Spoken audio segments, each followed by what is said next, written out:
Um, um. Hi Glitch, hi Getcha.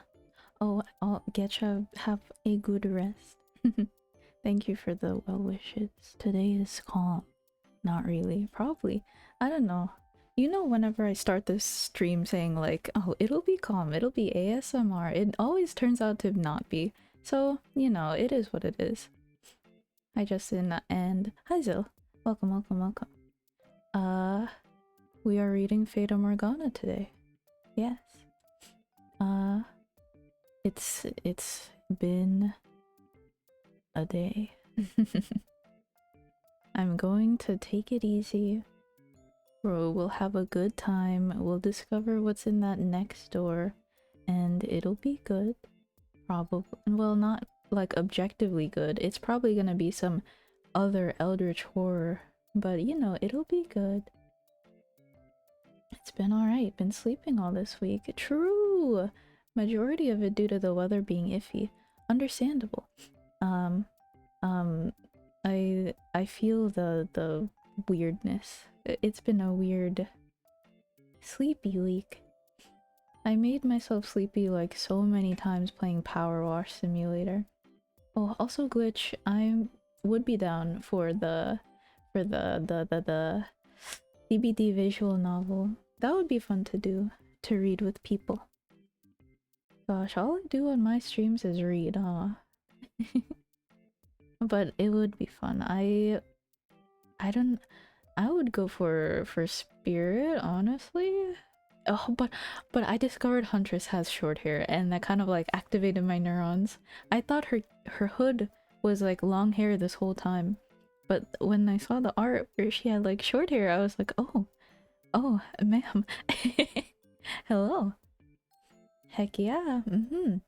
I guess I'll just have to find some other people.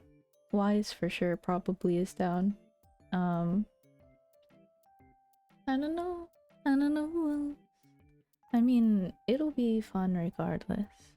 It's just a hassle to set up. I didn't mean to like not reply. I looked at my Discord. No, you can't fix him on this screen. He's over there.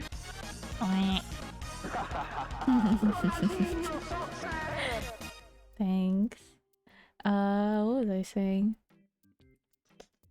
I forgot. Oh yeah, Discord. I had like a weird day today. And seeing all of my Discord notifications, I was like, I don't mean to not reply, but Zam. Seeing all I ain't reading all that. Happy for ya. Or sad. I don't know. I don't mean that though. I just mean like I needed to be left alone today. Anywho, with that whole shebang out of the way, being passive. Hi Meryl, welcome. Being passive is totally okay. I'm going to start the game. Uh-oh, that was a little tiny thingy. But it screen captured correctly. Let's fucking go. Hi, Thank you for the sub. That's 3 months. Insane. Crazy. Yeah, that's exactly it. I feel like I'm using up too much of my social battery, but at the same time, it's not like I don't like interacting, you know? I see the message. It's like the vibe. My vibes are off. I don't know how to fix them.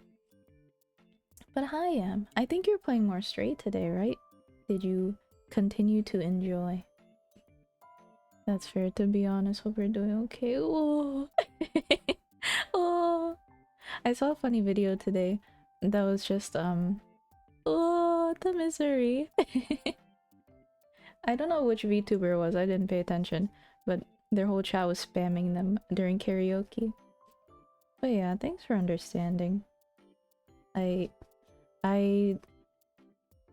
it'd be like that sometimes. Sometimes you just get hit by a truck and it's okay. Sometimes you want to like stab maybe yourself, maybe others, but like that's okay. That's valid, that's true, that's valid. Sometimes murder is fine. Speaking of murder, maybe that's the theme. But I don't think. Do you think it would get worse? Here's the one about the brother and sister. I think this one is also from no, this one is the one from the Beast arc. This is our lovely lady trapped in a shed, and we're here. The man in the painting. We were talking to a painting last time, and we were asking them questions and stuff. There's like a social interaction quota. I think every introvert has one. Some last longer than others. Yeah, I'm in this weird middle part where I'm trying to figure it out. Steam just sent me a notice that God Eater 3 was $9.59 instead of 50. Ooh, hey, cop it. Get it. Fast. Go. Go. Get it now. Steam, do you want to make me cry? Oh. I just got my booster shot a few hours ago. I'm gonna be now. Oh, you gonna sleep. My man, you gonna sleep. The booster shot, like, I got it day 1. I was like, oh yeah, it's okay. Day 2, I was feeling like asshole. I was in bed all day. I felt like I had a fever and of course arm soreness, but good luck. Best of health to you. Careful of slight mid rash producing. Mid. Oh, mild. I was about to say mid. Hi, ooh, welcome. Time to knock the fuck out. Yeah, let me soothe you. We're reading Fata Morgana calmly. Of course, I always say that at the start of my calm streams, and then they don't become calm. Mars, hi. Welcome, welcome, welcome. This slime is great, huh? This viewer is great. Mid. Well, it should be mild, but rest up good. Drink water too. They said that helps. This rash kind of mid. Oh yeah, to recap, we were talking to this man in the painting after getting out of chapter 3. Or door 3, rather.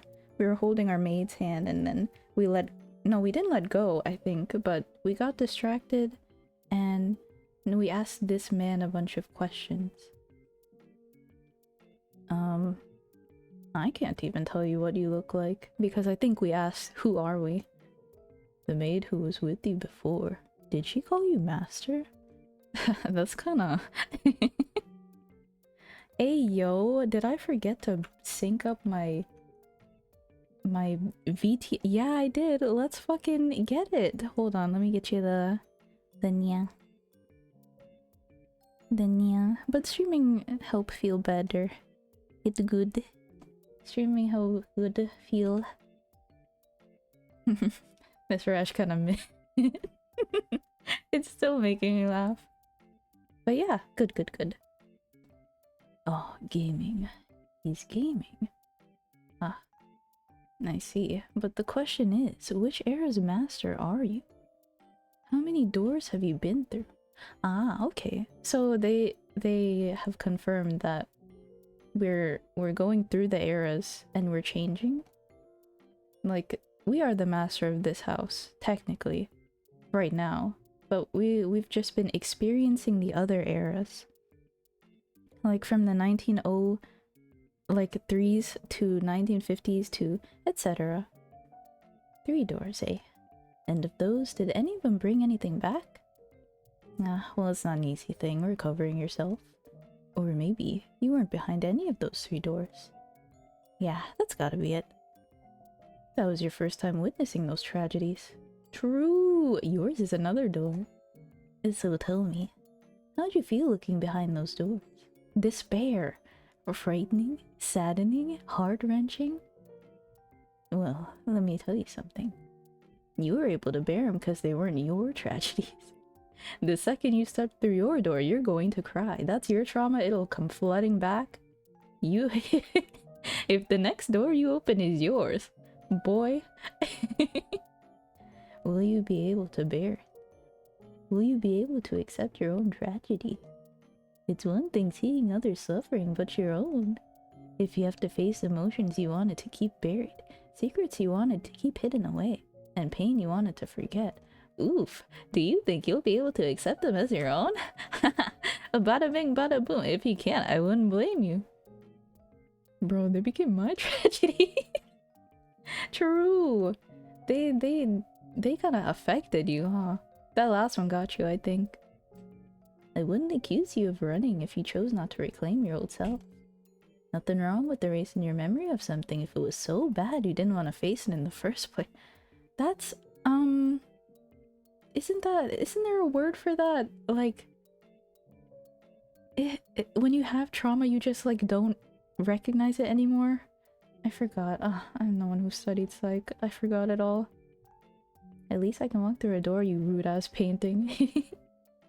This man is trapped eternally in a painting. He ain't got nothing. He has no place to say anything. Let it be rewritten as someone else's story. That'll make it a whole lot easier on you.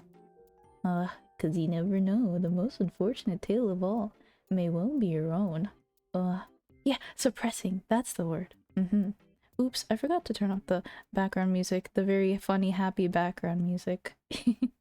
But is the audio okay? It's very low. I could raise it.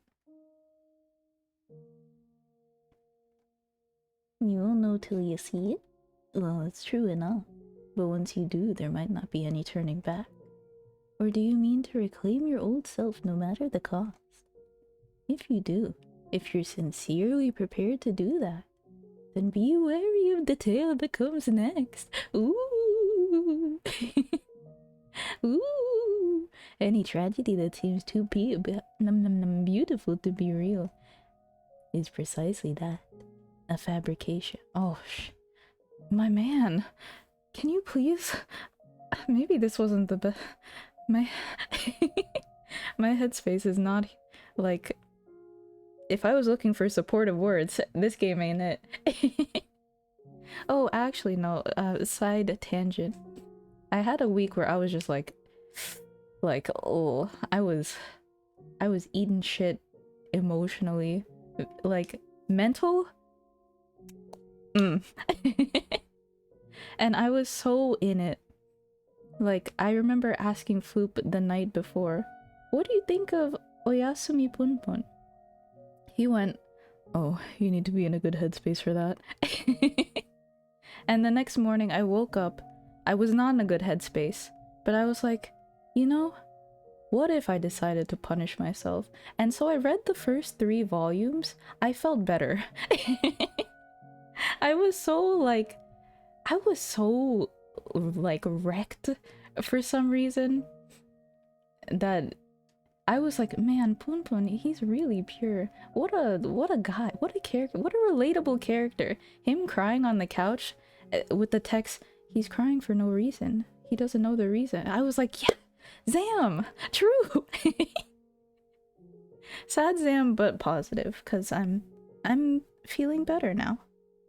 It was just like a funny sad occurrence. Oh, if it turns out you're someone from behind the next door, then perhaps you're my... Oshi? Hello? Haven't talked that much in a long time. Feels great. Wow. Can't really in that fuck around and find out situation. I fucked around and I found out. And also, like, I might read more of it, because it's kind of interesting. It feels real. And I think that's why people are so, like, so, how do you call it? Connected? Like, they relate with it because it's so, like, things that can actually happen, kind of. Tragedies that have happened, yes. Now that I've got that out of my system, I should be able to get some good sleep. I wish. You're probably still wandering in the dark right now, but I really hope you find the outcome you want. Zam! And I mean that. Zam! You can either reclaim your old self or you can toss it aside. The choice is yours either way.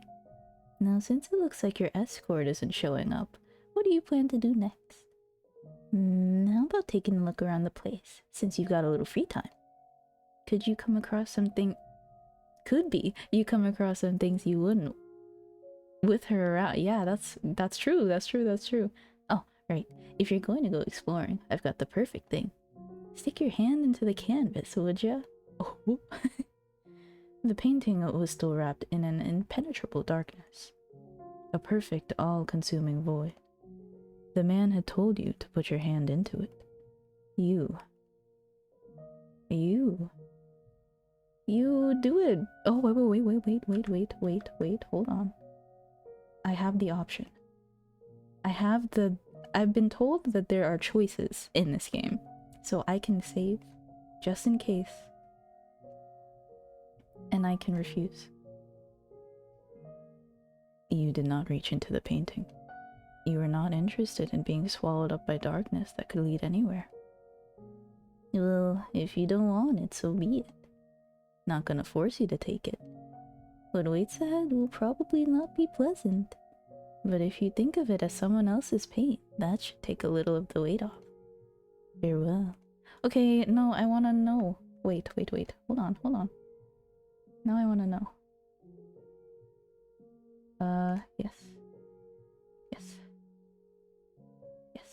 Yes. Choices in the game? Damn, it's just like real life. Yeah! Isn't that crazy? I can't believe Fata Morgana invented, like, choices. Like, choices matter genre? Crazy. You extended your hand for the painting. The moment your fingertips brushed against the darkness, it swallowed your entire hand up to the wrist. Oh. No, not there. That tickles a little to the right. Weird? I groped. As the man in the painting had instructed, you groped around the inside of the darkness. Ugh. Oh, no! Please stop it! Before long, you felt something hard at your fingertips. Clenching the object, you withdrew your hand. Your arm was still intact. Oh, good. I could have been... You spread your fingers, and there you found a key. Good! I'm glad it was only that. Is it clean? Don't say that. Don't say it. I ain't saying that. With that key, you can access the master bedroom. Okay. Oh yeah, then we should have done this. A while back, she tossed it into me. The damned litter bug. So yeah, it ain't mine. Don't worry about giving it back. However, I bet there's something worth seeing in there if she felt the need to toss that key. Alright, well, I'm gonna get some sleep. You take care. If you happen to learn my name, come pay me another visit. Ooh, should the fancy strike you. I feel like that's going to be another option. Like, we do a route, and then we find out his name, and then we go back once we've learned that. Or I played too much 999. Grab a key for the price of painting harassment. Good price. I don't think he was harassed. I don't know, Having said that, the painting fell quiet. In your hand lay a small key. It seemed rather antiquated and vaguely familiar. Silence once again drew over the corridor. You stood there all alone, no sign of the maid. After considering it for a few moments, you decided to explore the mansion on your own. Wow. What? Well, what if we just go straight there? We already have the key, what if we just... Hold on. Bada bing, bada boom, baby. Well, I'm curious. I don't know about you. But do you want to go somewhere specific? I'll go there next. You inserted the key you had been given into the door's keyhole. And with a twist, the door opened. Oh. The master bedroom was shrouded in darkness, much like every other room in the mansion. It had evidently been... Wait. I gotta drink water. And also adjust my microphone so that I don't have to look at this, so that I don't have to lean left.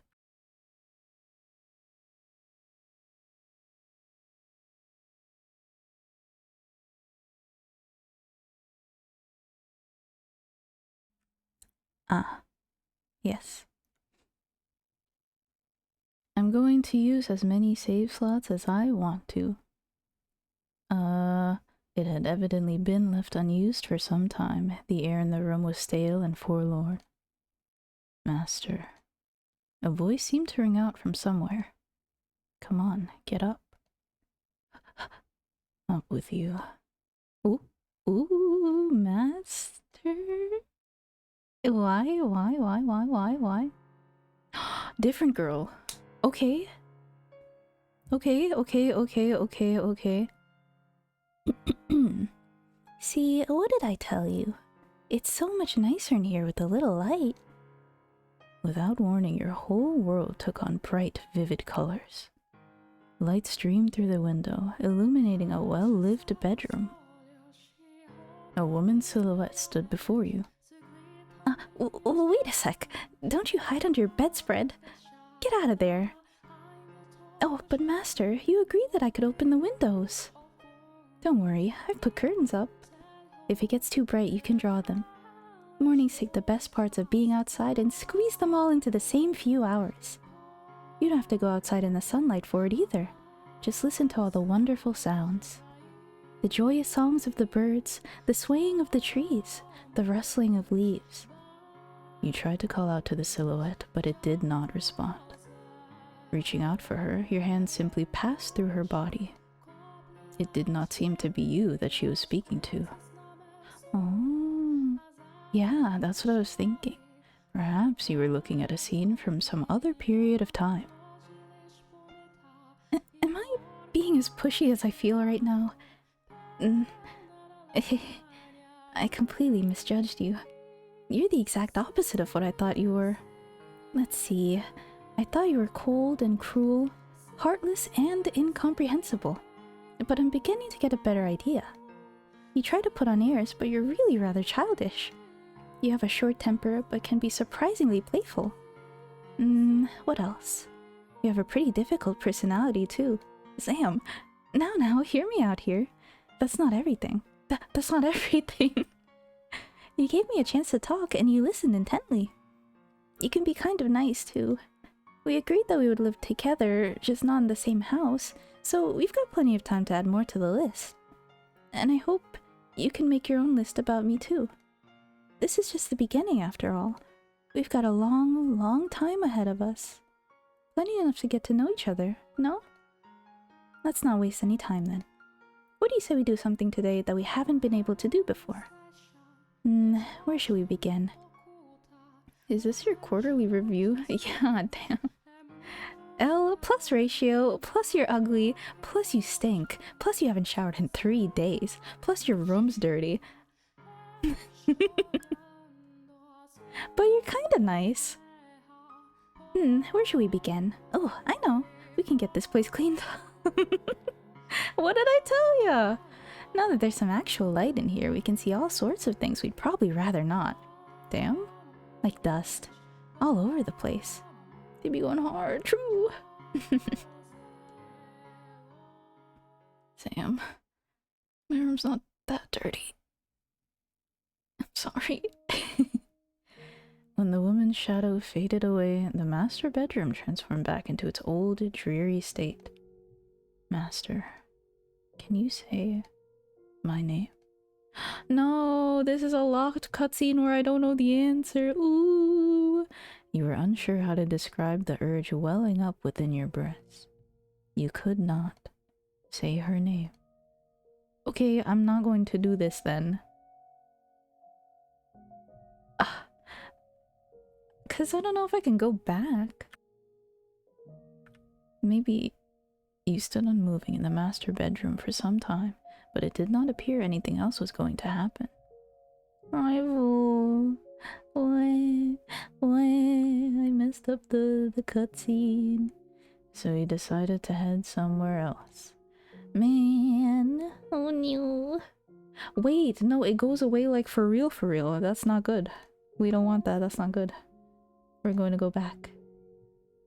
What we do here is go back. No! What's with the tears? Do you want to go anywhere? Would you like to go anywhere? We could pick anyone except for the last one and the last 1 second.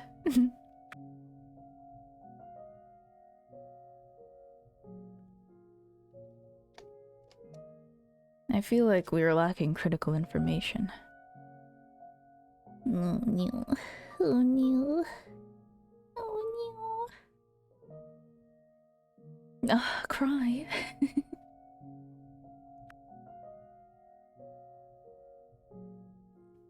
Okay. If not, I presume that the intended way to do it is to let's just start from the top. Probably. This is the entrance of the mansion. Guess what? You made your way to the mansion's entrance. There was no one around, nor any source of light. Groping through the darkness, you found the front door, which was sealed shut with a heavy bar. You pressed against the bar, but it remained firmly in place. The door did not budge either. It seemed you could not leave the mansion. Burn the witch. Crucify the impure. When you made to step away from the entrance, you heard a muffled voice. You looked around, but were unable to determine the source of the voice. Nor could you be sure from whom you had heard either. Oh, yes, I said that. Even more advanced than the game. Giving up on finding anything at the entrance, you decided to head somewhere else. Okay. It seems like we're in an era where... I mean, every era has wanted to burn the witch, but... You know, we're in a current era, maybe? What's with this pro tag about groping in darkness? Who they trying to cop a feel out? True! Groping the painting's darkness, groping the door's darkness. Did someone say that? No. That's not this game. You made your way to the room with the fireplace. What remained of the fire crackled weakly, leaving the room in a veil of darkness. Nappy nap on my end. Oh, he napping. He sleeping during stream. He napping. Have a good nap. Yum. And have fun also. Have good dreams. You remembered that you had awoken here. Out of the sheer curiosity, you sat down in the rocking chair you had been asleep in. Creak, creak, creak. It was as soothing as a cradle to a baby, and in short order, you found your consciousness drifting from your grasp. I should take a drink. My voice has been kinda... I mean, I feel something. Some creakiness in my voice.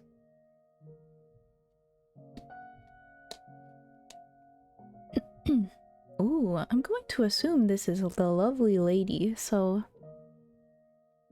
Reading a story by the fireplace like this almost makes it feel like we're in another world, doesn't it, Master? I bet that's why troubadours perform at pubs, so they can be near the fire. Oh, no, you're such a cynic. But that's okay. Say, do you remember when I first arrived here? When I was cleaning the library? Oh. Huh? Okay. I assume she told the story about when she was cleaning the library. Your eyes slowly slid open. Fragments of a pleasant dream lingered in the back of your mind. The crackling of a fire, the taste of warm wine. However, there was nothing pleasant about the fireplace sitting before you. No warm, crackling flames. In fact, the brisk air of the room overpowered the remnants of embers left there. A chill ran down your spine. Afraid you might freeze stiff if you stayed there much longer, you resumed your exploration of the mansion. I've looped the incest. We passed that. Sadly. I'm kidding. For legal reason, that's a joke. But currently we're just exploring this mansion. We went to the end and then we met like a pretty lady. No, we don't know if she's pretty, but she seemed like a nice lady. Our servant, I presume. But we didn't know her name, so we kind of made her like, oh, well, you can't say my name. I guess I'm not gonna do anything with you. So We're going from the top this time to the bottom, and that's probably correct. How's the night been? I know you guys have been watching Kongming. The scent of cigarette smoke lingered in the den. However, the room was silent. Not even an echo of the men's chattering remained. Something was moving. Billiards balls. Billiards balls. There was no one present to There was no one present to strike the balls. They rolled spontaneously around the table. The paths they traced across the surface were rough and erratic, contrasting that of when the former master had held the cue. The spheres collided awkwardly with one another, not a single one coming close to the pockets. As an experiment, you pulled a ball off the table. In response, the paths of the balls became even clumsier. Having lost one of their targets, they began bouncing aimlessly off the cushioned walls of the table. As you stared intently at the table, a man's voice rang out from somewhere in the room. Oh. Spinning around, you saw a silhouette of a man. However, you could not make out what the man was saying. The man thrust his finger at the table. He appeared to want you to return the ball. Ghost balls! Hee hee. We have ectoplasmic orbs. The mouth, the title, spoken like a true hiki. What? Uh-oh. There are people. No! No, I didn't mean it like that. I just meant like, whoa, there are people in this mansion. Oh. But hi, hybrid. Welcome in. How are you? How's the day? Bada bing, bada boom. I've been saying that a lot recently. As a filler. You reluctantly placed the billiards ball back on the table. When you did, the balls resumed endlessly colliding with one another, never landing in any of the pockets. We're currently just going through the mansion, like free, without the maid. You looked up to find the shadow gone. Having determined that the maid was not going to appear in the den, you exited the room, making your way back into the corridor. We're taking it easy today. The rose garden. Did you pick up Bada Boom from Roof? I hope I didn't. I hope I didn't pick it up from that atrocious excuse of a man. Ah, girl's voice. Look, your head is covered in roses. Oh, this is the girl and the boy from that first chapter. Here, Floop, here's the incest. I'm kidding. No. Oh, you got petals on the book. This isn't mine. I can't afford to. Though you could hear the sound of children laughing, you could not see them. Regardless, their cheerful voices warmed your heart. You decided to linger there in the garden for some time. Along with the children's laughs wafted a sweet fragrance. The wind blew whisking flower petals up into the air. It was an enchanting sight. Wow. But after a while, the roses began to wilt. You could no longer hear the children's voices either. No maid? No maid? Time to find all the dirty secrets. Yes. Wait, hybrid. Hybrid, don't say that. No. I also won't pick anything else from him. Because, we can save that for next time. I'm free this Saturday. I could stream what I meant to stream on Tuesday this Saturday, which is Deponia, so I can distribute it on Saturday, if you're interested. Maybe 10. Yeah, most likely 10. Yeah, most likely 10. Saturday 10 Deponia sound good? Yeah. A young man stood alone in the withered rose garden. As you drew nearer, you called out to the youth. But the young man did not appear to notice you. He merely stood there, staring vacantly across the garden. The youth muttered something in a lifeless voice. This isn't what I wanted. I just wanted a normal, peaceful life. I can't bear being alone. I can't take this. Someone get me out of here. Oh God, tell me that I'm not the bad one here. No! Here's my game theory. Oh, I never understood why they named the show SpongeBob. Patrick was literally the star of the show. Ha ha ha. Yeah, that's a funny joke. Clever. Why do they call the show SpongeBob? SpongeBob SquarePants? He's a cube. He's not a cube. Oops. Never mind. Let me cancel that sentence. You tried to call out to the young man several times, but he did not seem to hear you. He simply continued muttering to himself. And before long, the youth's shadow faded into nothing. Unable to bear the chilly air, time to drink. Every time I slur my words, I will take a sip.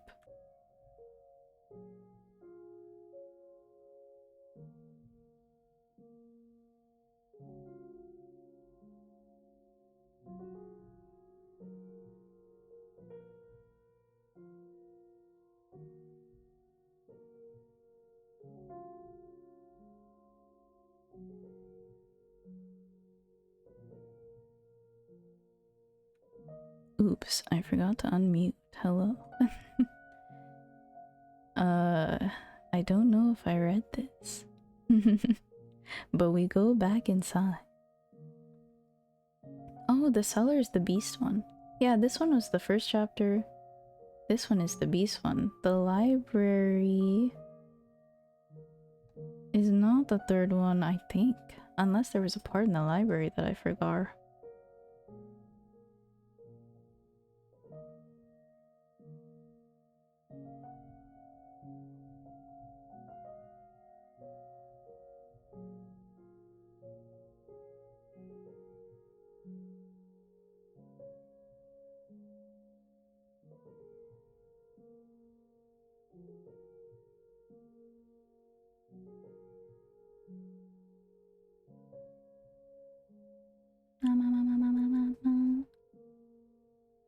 When you descended into the cellar, you heard a beast-like snarling.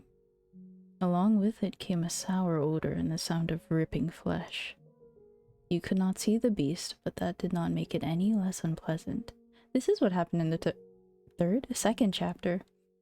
Someone like walks down into the cellar and they find the beast like eating someone up, like devouring. But it is revealed later in the chapter that the beast is just how this man saw himself. He was like ridiculed racism wise. He washed up on a beach like very disoriented, I think, if I remember right. It says hungry, it devours. And then the local people, they called him like, oh beast, oh beast, oh what a beast, ew. And they like made him so like fucked up that he believed he was. Or maybe he was fucked up in the beginning because he had killed someone on this boat that he was on. So maybe it was a mixture of both of those. And in the beginning of the chapter, you just see this big scary beast guy with scary eyes, but it is revealed to be a man who just has intense bloodlust.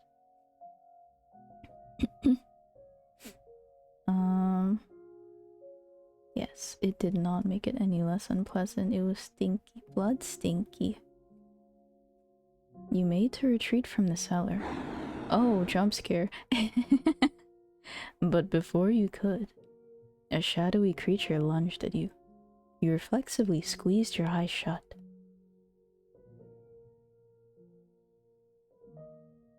After several moments, you opened your eyes again to find a silhouette of a man standing in place of the beast. What did I tell you?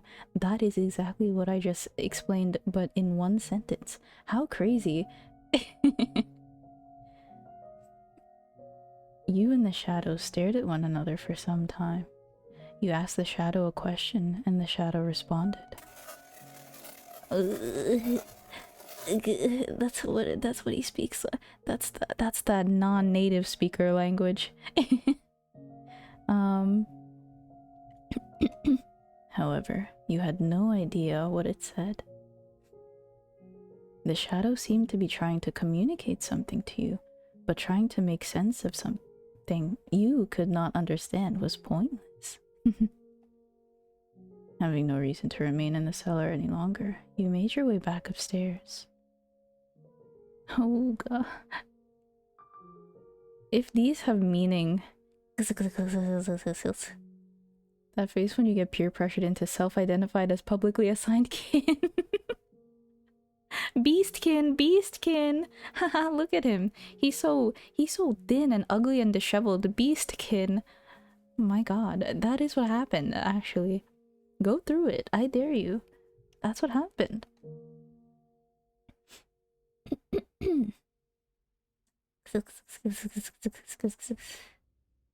The smell of dusty books filled the air of the library. You approached the shelf to examine one of the books. And suddenly, you fell on your ass because you're a clumsy little pankotsu. And suddenly, an avalanche of them came falling to the floor. You stared blankly at the mountain of books. They had fallen down on their own, but they showed no signs of putting themselves away. Since no one else was there to do it, you began placing the books back on the shelf. 1, 2, 3, a dozen. And as soon as you had gotten them all back up, they came crashing back down again. You wished very much to implore the maid's assistance, but she did not appear to be in the area. Pretending you had not seen anything, you made your way back into the hallway. What? Okay, I guess, but I was expecting the lady from here to be in the library. Even in the first one, she said, "Oh, remember the time in the library?" There's no puzzle here, I think. Oh, I remember this painting too. There was like a handsome man here, apparently. But we didn't really interact much with him. Weird. Does he come back? Maybe. You approached the stained glass window. An array of pews was arranged facing the stained glass. There seemed to be an air of tranquility about the room. You sat down in one of the pews and stared quietly forward for some time. For a moment, you felt like you were on the verge of recalling something, but ultimately, the memory never managed to surface. The maid did not appear to be there. Where could she have gone? You decided to resume exploring the mansion. Ah, wait. So I have a no, wait. I have a sneaking suspicion that I'm going to save my game. Right here. Put it in. They gave us so many rose petals on the bottom, I'm not using any of them. What if? This is clearly the ender. But did I save?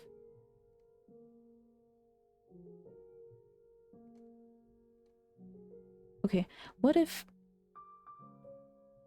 this one isn't end this discussion, but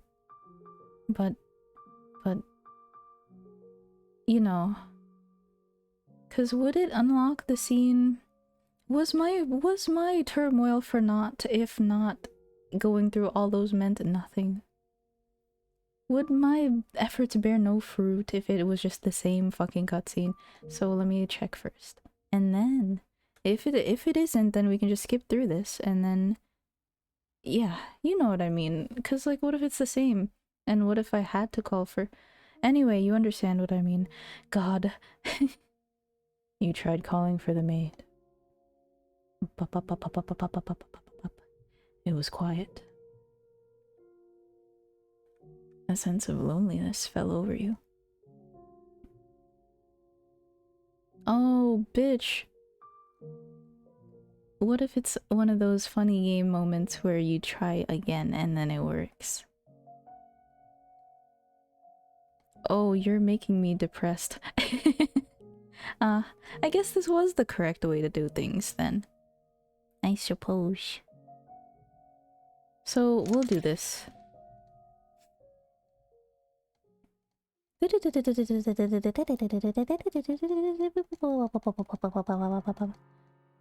Oh man, she says so many words, but this is the lady we were talking about. And she's like, oh, you're the opposite of what I thought. You were heartless, short. I'll stop right there. I didn't mean to say short, but you know what?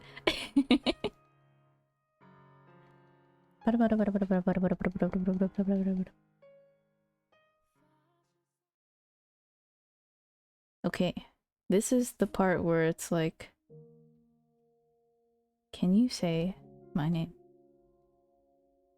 If nothing happens, then okay, cool, my choices did not matter. I'm I'm sad. Too many. Happy for you or sad for you, I ain't reading all that. Anyway. I didn't mean to. Ooh. Ooh. Ooh, it's different. It's different.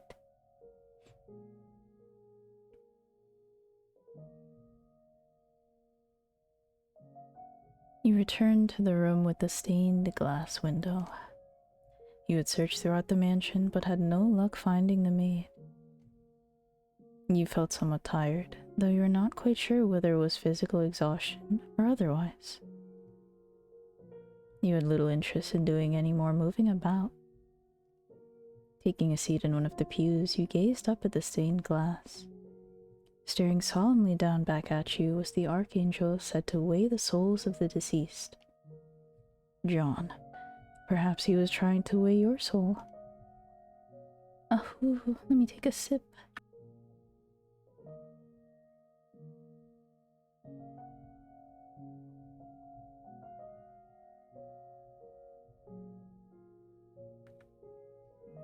Mom. Okay. Master. Oh, there you are, Master. You gave me quite the scare. After returning from the third door, you disappeared without a word.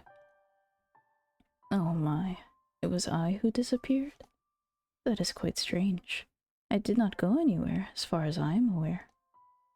Nevertheless, I am glad to have found you. I would have been at a complete loss for what to do if I had been separated from you yet again. I did indeed say that when you first arrived. I have been waiting for your return for a very long time. For centuries, as a matter of fact. That would make me a ghost, then, you say? I am very much not a ghost. Would I be able to hold your hand if I were? Saying this, the maid took your hand. Oh yeah, these two, like, the narration and her have the same voice because that was my initial thought.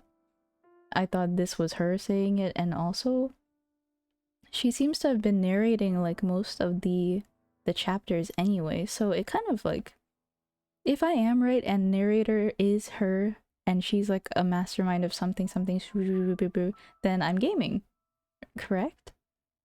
I'd hold hands with the ghosts. I would. I bet it would be nice to make them experience warmth again, you know? It's cute. Hi, fool. Welcome. Oh shit. Wow. Wow. Saying this, the maid took your hand. Oh my, how lewd. Only insane people wouldn't. It was cold enough to send a shudder down your spine, and completely devoid of life. Though, as chilling as it may have been, you still took comfort in the feeling of her hand in yours. Why couldn't it have been me? Well, wait, it is me. Okay. The maid looked down at you with gentle eyes. After a few moments of silence, she sat down beside you. The stained glass is quite beautiful, is it not? Every time I see it, it brings a tranquility to my heart. A dreadful, deep-rooted cause. Oops, curse. Afflicted. Oops. Let's take another sip of water.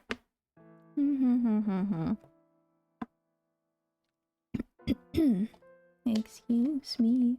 I feel like they capitalize you for an honorific type thing, you know? We are the master of this house, capital M. So, you know, like a respect thing.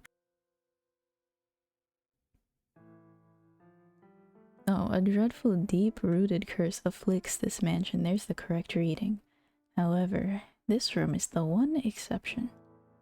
Can you feel the purity that hangs in the air, Master? Yes. What is it, Master? You are correct. The stained glass window had been shattered and was not present in the time period of the previous tale. Ah, I wonder. Perhaps it is because this mansion we are in is presently— Oops, I'm reading words that aren't there. Let's open another bottle of water.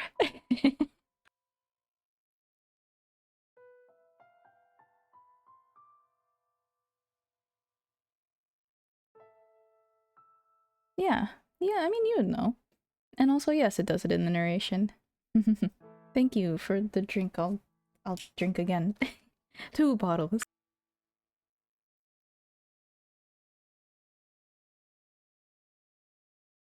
Ah ha ha ha. Thank you, Meryl. I wonder. Perhaps it is because the mansion we are in presently resides in a realm separate from the real world. We are in a world constructed from myriad memories and histories. I am sure that when you regain your old self, Master, the mansion too shall be restored to its original state. So do try and remember, alright? Ah, yes. Where did you go in my absence, Master? Oh, nowhere. Nowhere. I see. So you explored the mansion then? Without my permission? I'm kidding. And did you find anything noteworthy? Memories. I'm not quite sure what you mean. How peculiar. As a servant of this house, I pride myself in being aware of most everything present within these walls. I wonder whose memories they could be. The key to the master bedroom. Why did I throw away the key? I beg your pardon? You say a painting told you. You could see perplexity on the maid's face. You had never seen her make such an expression before. I know nothing of any key. Oh, master, you should not tell jokes meant to cause others discomfort. But a talking painting, you say? I'll burn it this instant. You seem to have a rather vivid imagination. Maybe you can tell the next tale, master. I'm only teasing. Now, that was a nice break, but we should get moving. The tale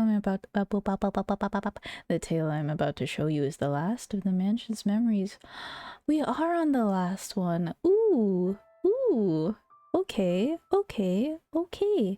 I'm certain you will remember yourself after seeing it. Oh wait, the painting told us of our trauma. Oh shit. To our feet. The final door is not far. And please, do not let go of my hand. Holding your hand, crossing my fingers for a happy ending to this tale. Ooh, I mean, it's been okay so far. It's been a tale so far. I wouldn't say happy. So perhaps, maybe, hopefully, maybe it'll give us that like, oh, what a good game feeling, you know? By it's been okay, I mean it hasn't been happy. Ha ha ha, see, hybrid knows. Okay, so, holding your hand, the maid led you to the far end of the room. Crossing beneath the stained glass window, a metal door came into view. Our destination, maybe I haven't drank water at all today, and that's my secret. That's the curse my mansion is afflicted with. I don't get enough water. That's a good game. It's a good game. I need more water bottle in my womb. Yeah, sorry. Our destination lies at the top of these stairs. There we will find one last door. She pushed open the metal door. revealing a long, long spiral staircase. Okay. Okay. Wow, PNG that scrolls! Oh!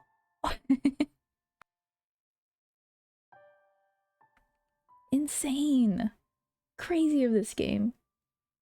It will be a bit of a walk, so let us be on our way. And please do watch your step.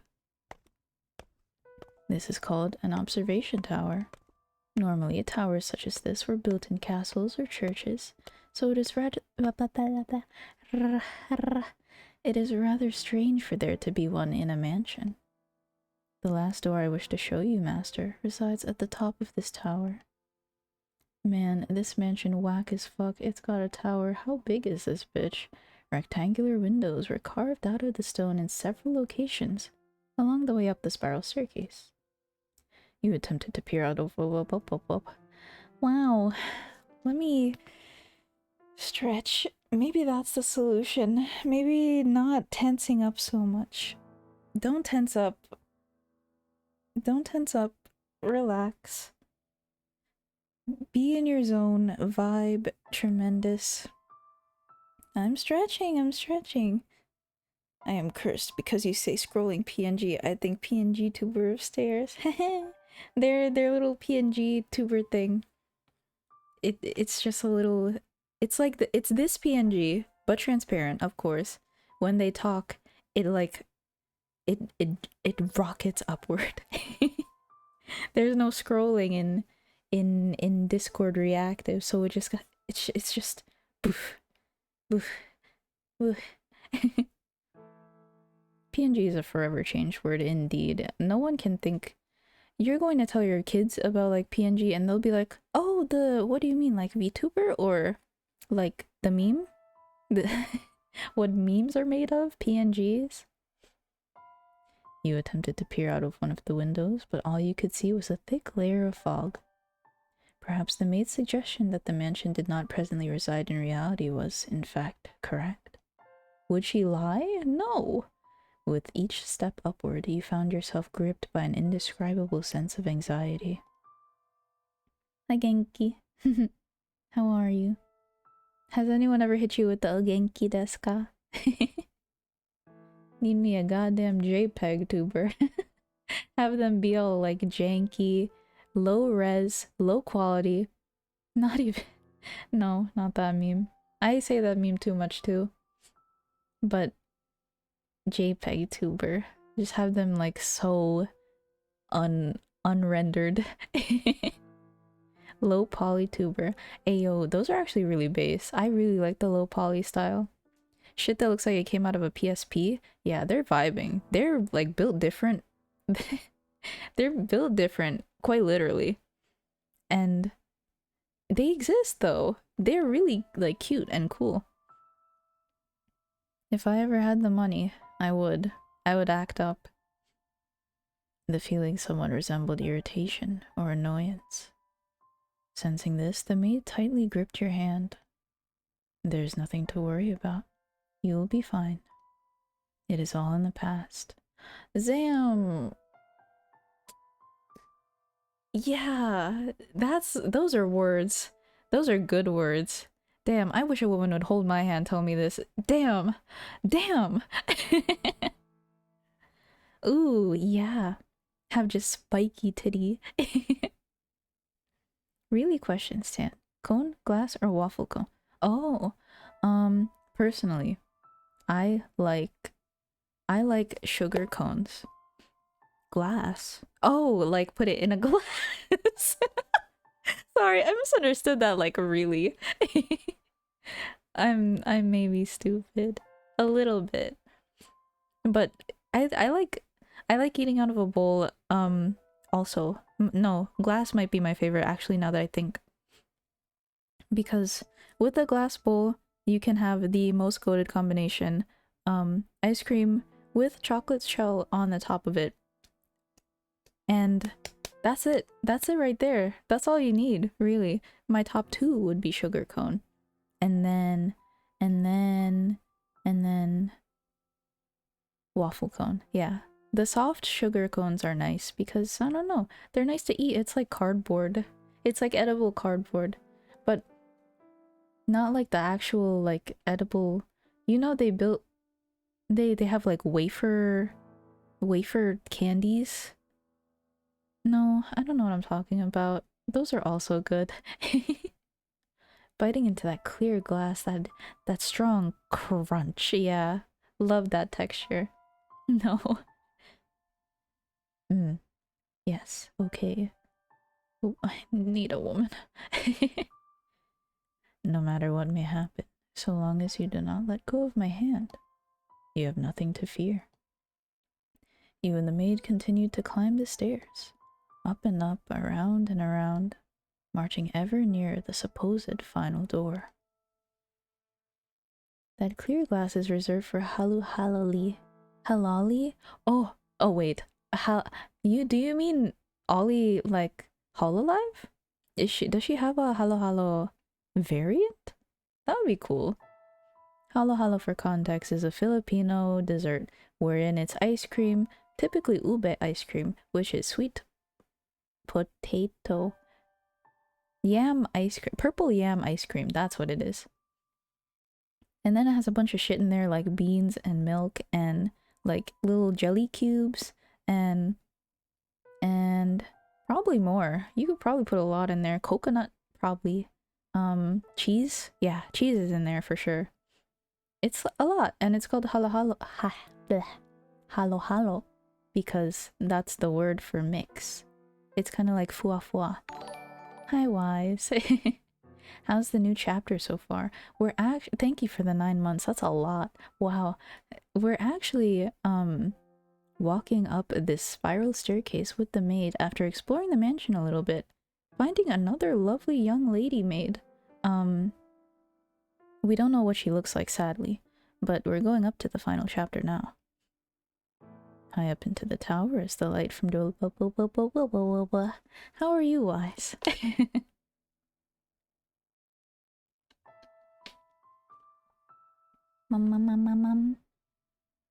High up into the tower as the light from below drew distant, a rotten wood door came into view. And the painting also told us, like hinted at us, that we're not the masters of any of the previous ones, and this might be our door, and we might have some like big trauma. And I presume there's going to be a very funny twist where we get hurt. So I'm excited. Patches of what appeared to be blood stained the surface, and holes had been bored into it with sharp objects of some sort.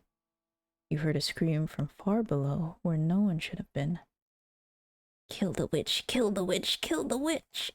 Burn her, burn her, burn her! You were struck with fear. The next moment, the maid opened the door. And then... What? Come on, happy ending. We still got like a chapter to go through though. I presume it's going to be like a couple more streams. And then that'll be Fata Morgana. Wow. Funny twist. I was hated by everyone. That's not, no, it's gotta be worse than that. We have been through so much, it's going to be worse than that. You slowly descended into darkness. I'm doing well, morning shift again. Figured I'd hang out for a bit before actually starting. Excited for more ice cream reading Fata Morgana. Oh, you're too sweet to me, honestly. Thank you though, I'm glad you're excited for... $10.99. Hold on, I thought we've been through like the 19... We've been later though, right? I feel like $10.99 is earlier than every other... I'm not gonna look it up because I don't want to know. But I thought we had been like in the 1950s already or some shit, so we're back in $10.99. Interesting. Set on a pot, set it on, and also pour water into it. Gather the pieces thereof into it, even every good piece, the thigh and the shoulder. Fill it with the choice bones. Take the choice of the flock and burn also the bones under it, and make it boil well, and let them seethe the bones of it therein. Thus saith the Lord, woe to the bloody city, to the pot whose scum is therein, and whose scum is not gone out of it. Bring it out piece by piece. Let no lot fall upon it. Interesting. Ah, it's her again. Where is she? Where'd she go? Oh, she came down this way, I'm sure of it. Find her, and burn her. Burn the witch. Burn the witch. Burn the witch. Burn the witch. Oh, I see. Yeah, she has been called a witch this whole game, so this is her backstory, I presume. Someone's cooking a visual novel. Then will I leave thee upon the land, I will cast thee forth upon the open field, and will cause all the fowls of the heaven to remain upon thee, and I will fill the beasts of the whole earth with thee, and I will lay thy flesh upon the mountains, and fill the valleys with thy height. I will also water with thy blood the land wherein thou swimmest, even to the mountains, and the river shall be full of thee. And when I shall... Gulp.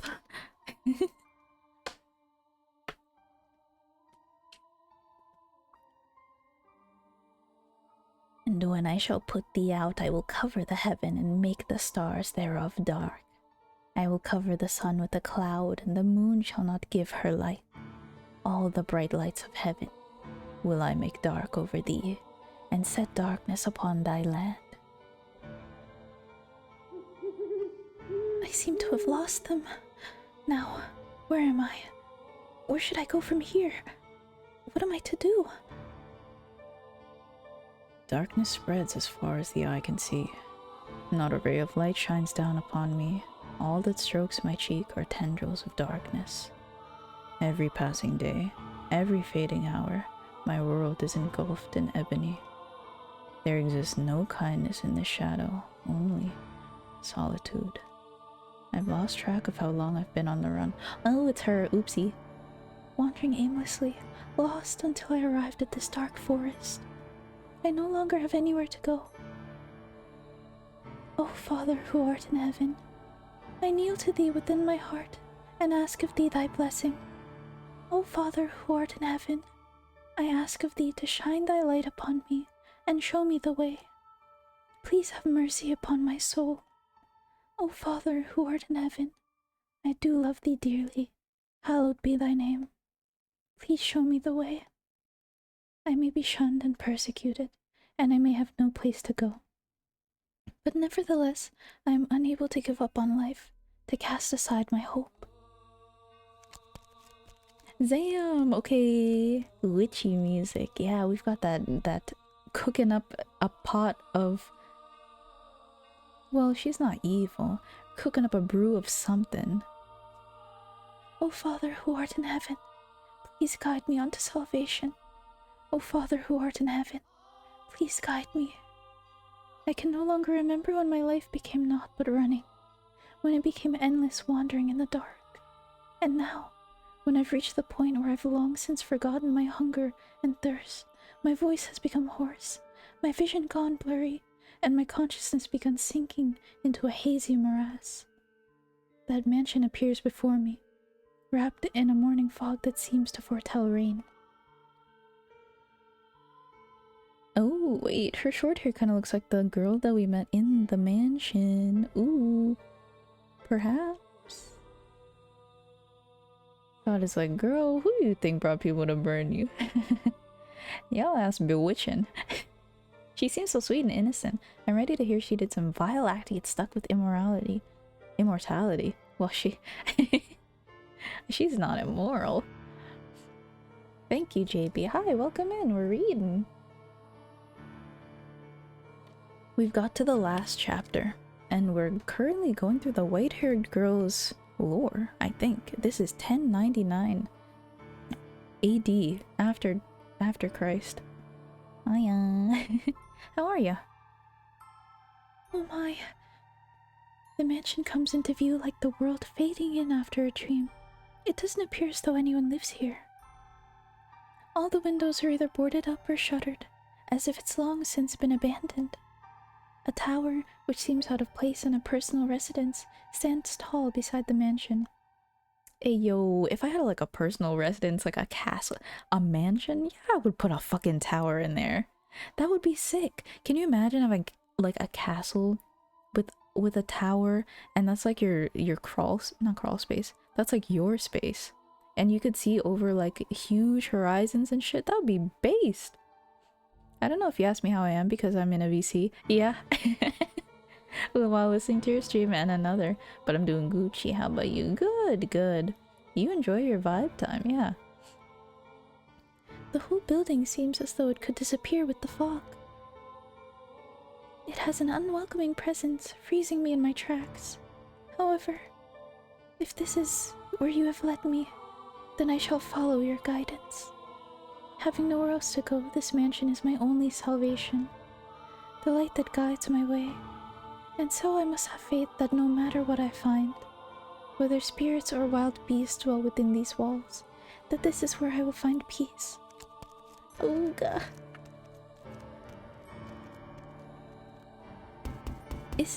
Is anyone there? I guess it is abandoned. That makes sense. It would be more unusual for someone to be living in a house so deep in the woods, so far from civilization, like it's been forgotten to time. I can't imagine anyone spending their days here. I place my hand on the front door. What if I can't get in? I very much doubt I'll find anywhere else to stay wandering around throughout the woods. If the door doesn't open, then I'll die out here in the forest. I've come to accept much, but I'm not ready to forfeit my life yet. Please open. Boom.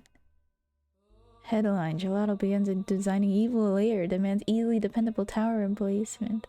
Well, realistically, the tower would have to have an elevator. I ain't walking up all that. Defendable. Okay, that one true. My shit'll be bricked up for real. Abandoned before, mine now, let's go. Yeah, free real estate, quite literally. Huh. The door's heavy, and though it seems to protest my attempts to enter, it still opens much easier than I was expecting. I was worried over nothing. Looking in, I get the strangest impression light is being swallowed up into the mansion's depths. Rather than going inside, it feels as though I'm about to step outside the boundaries of this world. Crazy! It's like they almost explained that before. When I close the door, it's so dark I can't even tell where I'm walking. I wonder if the window's open.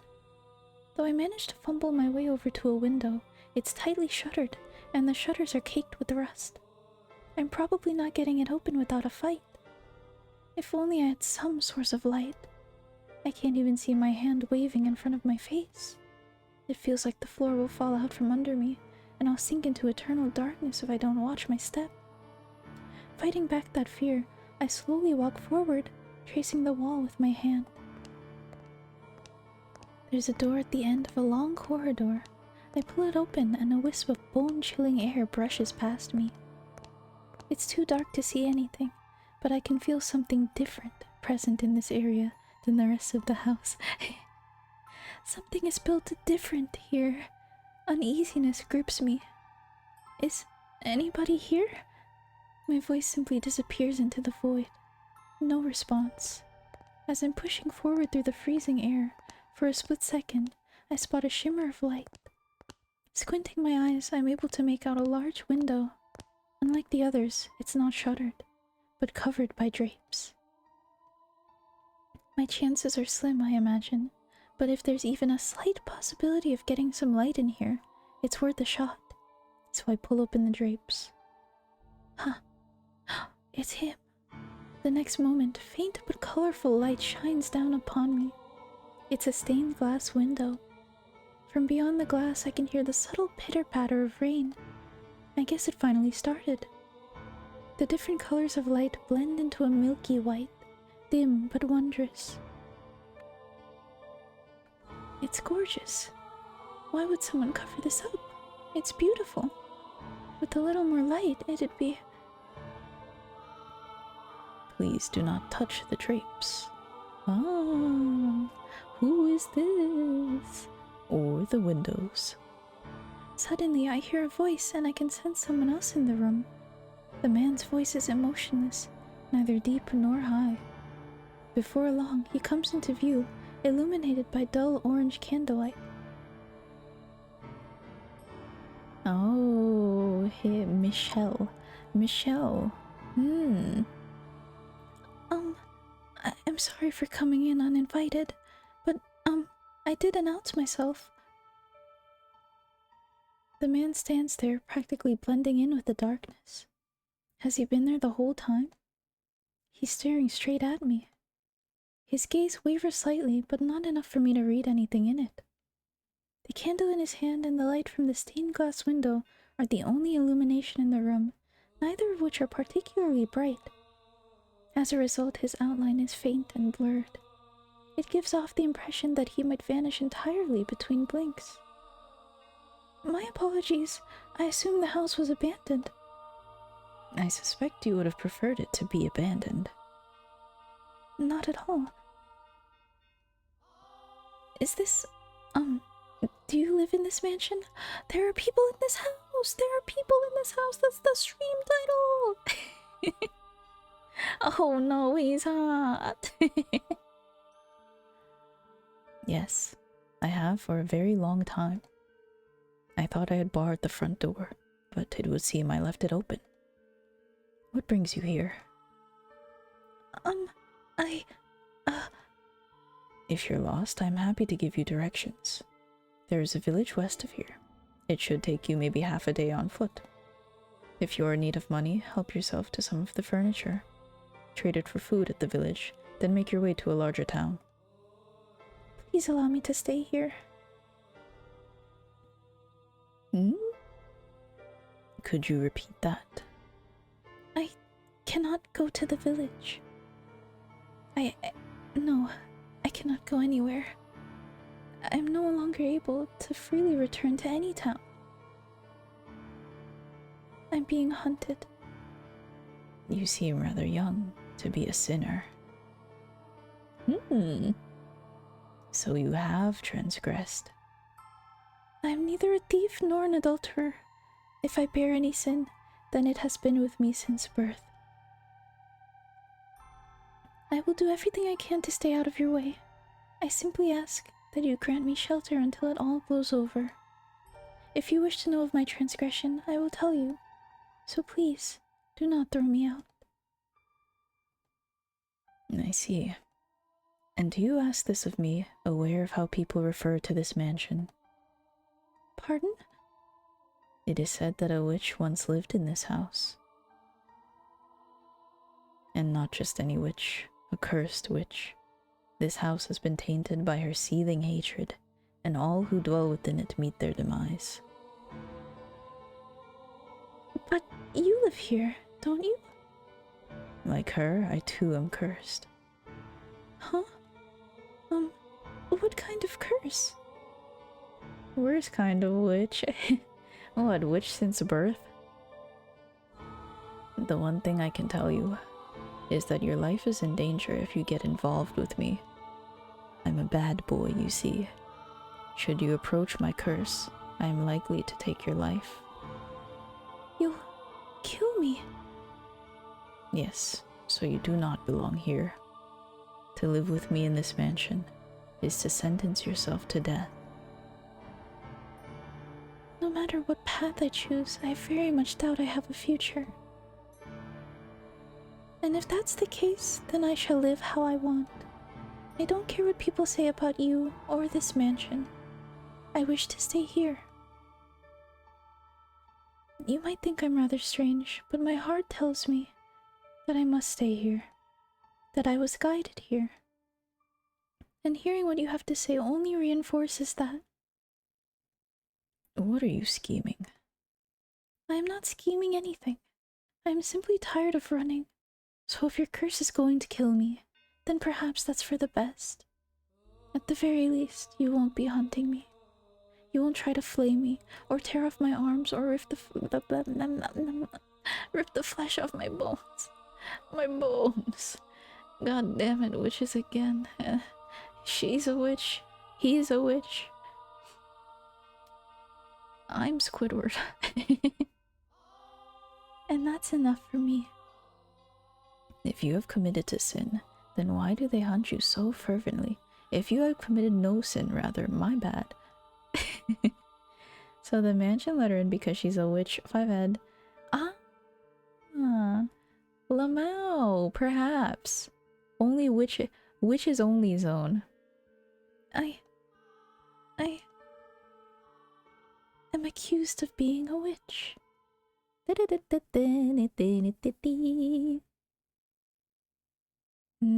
Who is this? Master. Master. Please, wake up. Oops, I didn't see that. Ah, have you come too, Master? I apologize for sending you through the door without warning. It must have given you quite the scare. But I beg your Please forgive me.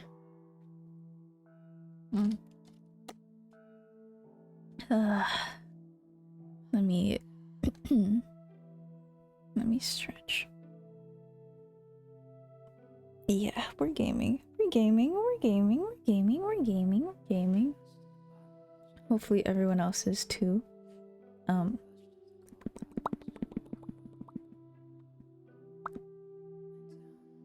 But I beg your forgiveness. I heard a terrible screaming from down the stairs and I panicked. You say you saw the white-haired girl? I see. So you made it into the world beyond the door before me.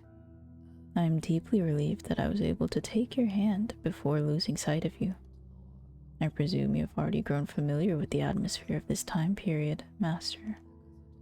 If you have seen her, as you said, then you should have a basic grasp of the situation. My game theory is I'm the white-haired. No, that can't be right. She was a very misfortunate girl in this era, accused of being a witch, abused and persecuted. Her life was in constant danger. When has it not been? It was, again, her appearance that brought this upon her. That snow-white hair and those ruby-red eyes clearly differentiated her from everyone else. Damn, albinos exist once and they get this treatment. Unfortunate. Oh, and I apologize. I neglected to mention that this door is unique. As for what sets it apart, that will be made clear as we proceed. The one difference is in the time period. The tales I have shown you began with that of the beautiful flaxen-haired family, followed by the tale of the bloodthirsty beast, and then the tale of steel and ambition, proceeding in chronological order. However, the door we have just entered takes us to the period now known as the Middle Ages, long, long before the other three tales. Yeah, that's what I saw. Yes, this is correct. This is where it all began. The mansion's curse, the truth of the witch, and your identity. All of this should be made known. If, after this tale, you are still unable to reclaim your old self, then there is nothing more I can do. This door contains the last tale I am able to tell you. So I ask of you, please do not let go of my hand until it is all over. Now then, let us begin a beautiful, tragic love story of two solitary souls trapped in a mansion of darkness. Okay, I want my game theory to be right. I think I'm the white-haired girl. I think I'm the white-haired girl, and she is my maid, and we are the master of the house, and short-haired silhouette girl was younger maid, I think, but that doesn't really make sense. But I want those two, thinking about those two, like, together, eternally. Perhaps, you know? Your game theory is the dude will transfer his curse of immortality to white-haired girl, which is actually the maid. Oh, interesting. Oh, interesting. So she is the maid, huh? I don't know who's the MC though. We'll see. I mean, we could be the MC, we could not be the MC. It'll be a twist for sure. Either way. In that era, the mansion was a dungeon draped in darkness. Ugh. After a great deal of time on the run, the white-haired girl found herself at a remote mansion that stood in a dark, overgrown forest.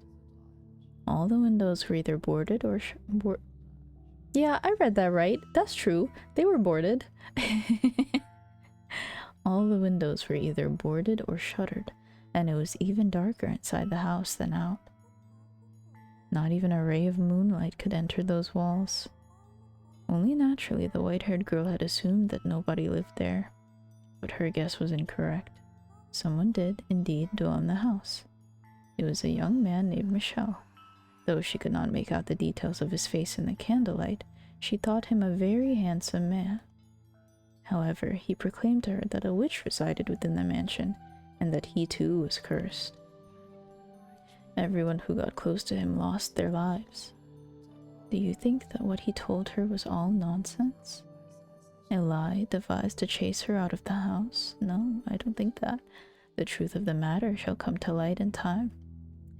So that makes me think that the maid is the witch. I'm going to take another sip.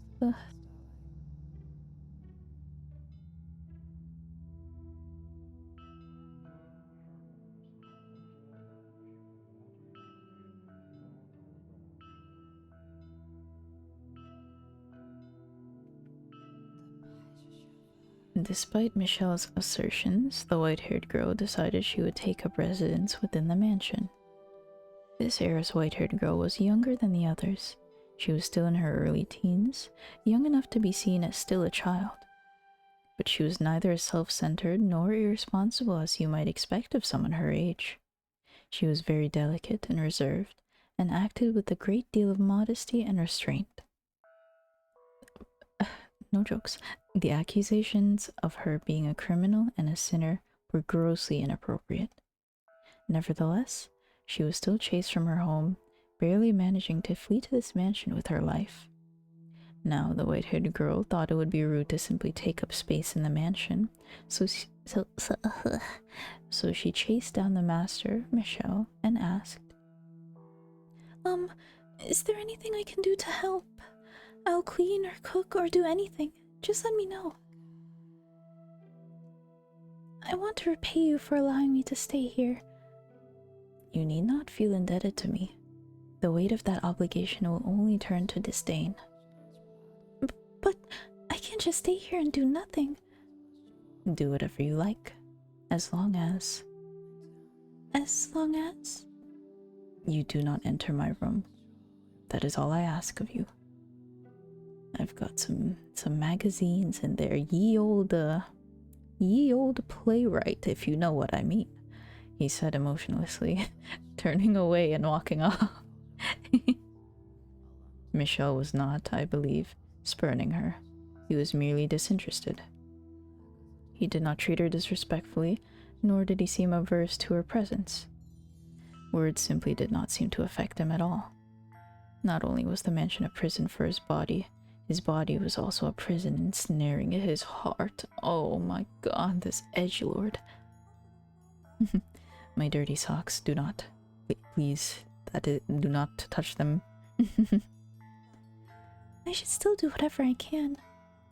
But she did not let that get her down. In fact, she might have even interpreted his disinterest as kindness. Though he was a bit standoffish, he did not attempt to cause her harm. He was nothing like the people who had accused her of being a witch and forced her to flee for her life. And she was deeply grateful for that. Thus began their quiet life together. Michel, who avoided contact with others, and the white-haired girl, who had taken a great deal of abuse from others. Two people who hardly knew anything about one another, who were too distant to really be.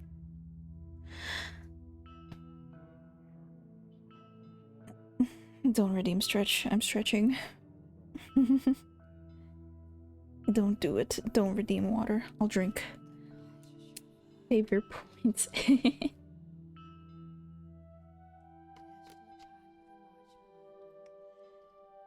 Too distant to really be said to be living together.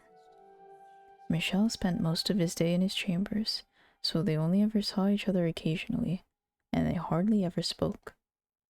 Though they stayed in the same house, they both still lived solitary lives.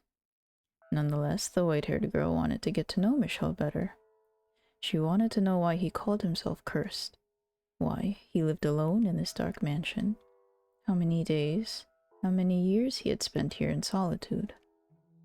And while she waited for the opportunity, she also started doing things around the house. Yeah? Oh, this is the library. If she knocks over those books, you know. If she knocks over a bunch of books and... yeah? You know.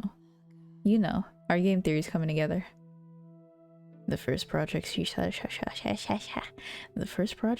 out to take care of was cleaning. As the windows were all firmly shut, her only source of light was candles. For whatever reason, there was a great deal of candles stored in the cellar. She wondered where on earth he had acquired so many, but she never found the opportunity to ask him. It was difficult to even see all the dust and cobwebs with only candlelight. Excuse me. And considering the it was difficult to see. It was difficult to even see all the dust and cobwebs with only candlelight, and considering the poor airflow through the house, she was afraid her efforts were going to be in vain. Still, she persisted, sweeping and wiping things down, one room at a time. Eventually, she made her way to the library. The dust that had settled there was much heavier than in any other room. With each breath, she had to fight back coughs. It was not a room one would normally be comfortable spending much time in, but the sight of so many bulky volumes lining the shelves sent her heart aflutter with delight. They're books. Incredible. Real books. Wow. The white-haired girl had never seen a book before. She had heard people describe them, but that was the first time she had ever seen one for herself. Parchment was a very valuable commodity in that era. It was something monks or scholarly priests made use of, and not a material one could easily acquire without some degree of social rank. Books, let's go! They're fucking books! Oh my god! Books were not printed with machines, but copied by hand. A single volume took an incredible amount of work to create. Even the process of binding was an art. True. Standing before a shelf,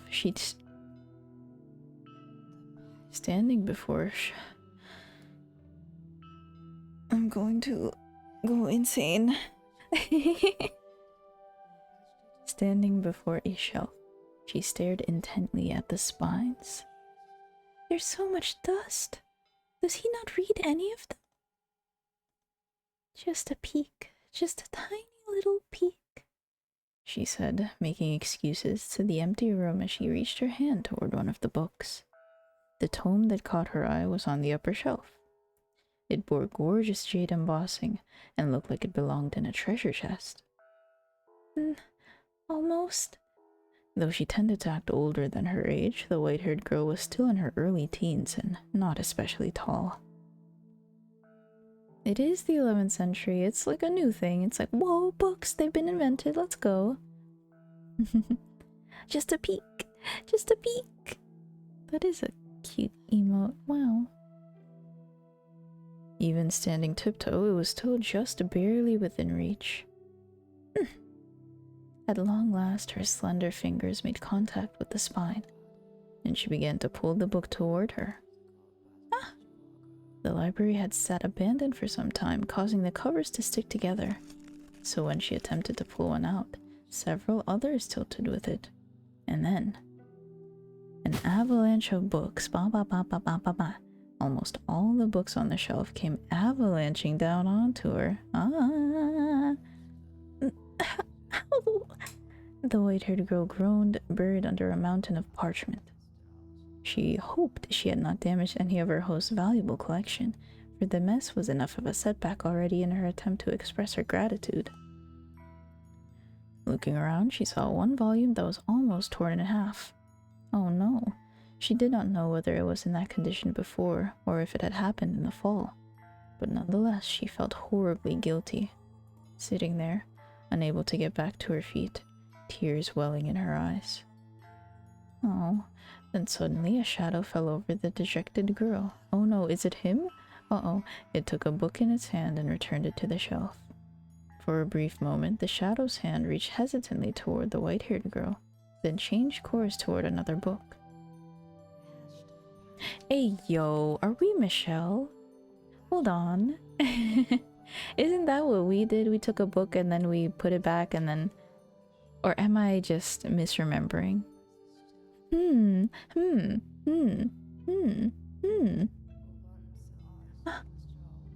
It was Michel. There was a hint of perplexity in his otherwise emotionless eyes.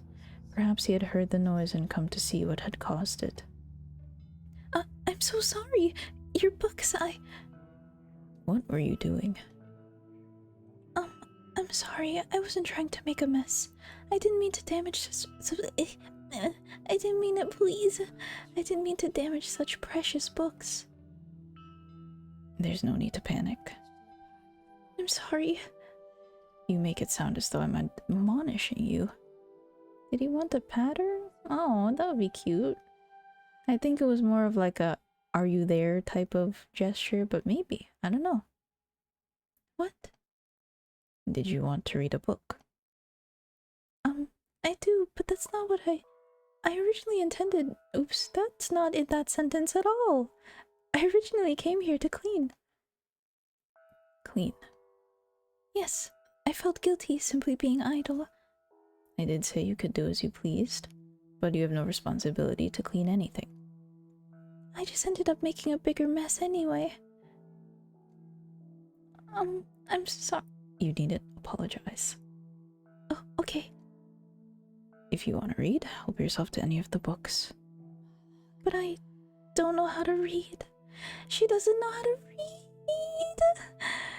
I just thought the cover was pretty, so I wanted to hold it. You're free to use them however you wish. If looking at them is enough for you, by all means. These are all your books, aren't they? They are. That's incredible. You have so many. It must have taken you a long time to acquire them all. One per month. What? My family sends me one every month. Every month? The white-haired girl turned her gaze back towards the shelves, squinting her eyes and beginning to count. When she finished, she was in awe. There were in excess of 100 books on the shelves, which meant he had lived there in solitude for many years. How your family still alive, though? Oh, I guess like descendants are like, hey, send Michelle a book. Hey, when you're older, can you send Michelle a book? She was at a loss for words. Their dull tomes, dreadfully inoffensive and not even interesting enough to waste a few hours with. Decoration is all they're good for. I see. If you can put them to some use, then perhaps my having them won't be entirely meaningless anymore. I'm going to return to my room. Don't feel obligated to clean up. Just a minute. Was there something else? He speaks like a character in a visual novel.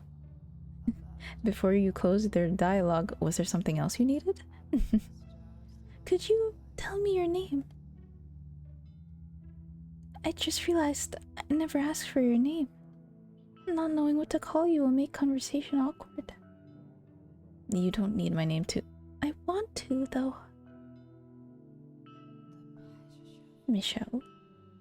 Michelle. Be sure to damn, that white hairy for sure, huh? Yeah, he's kinda... You know, be sure to send your immortal cousin a book occasionally. Yeah, like, yeah.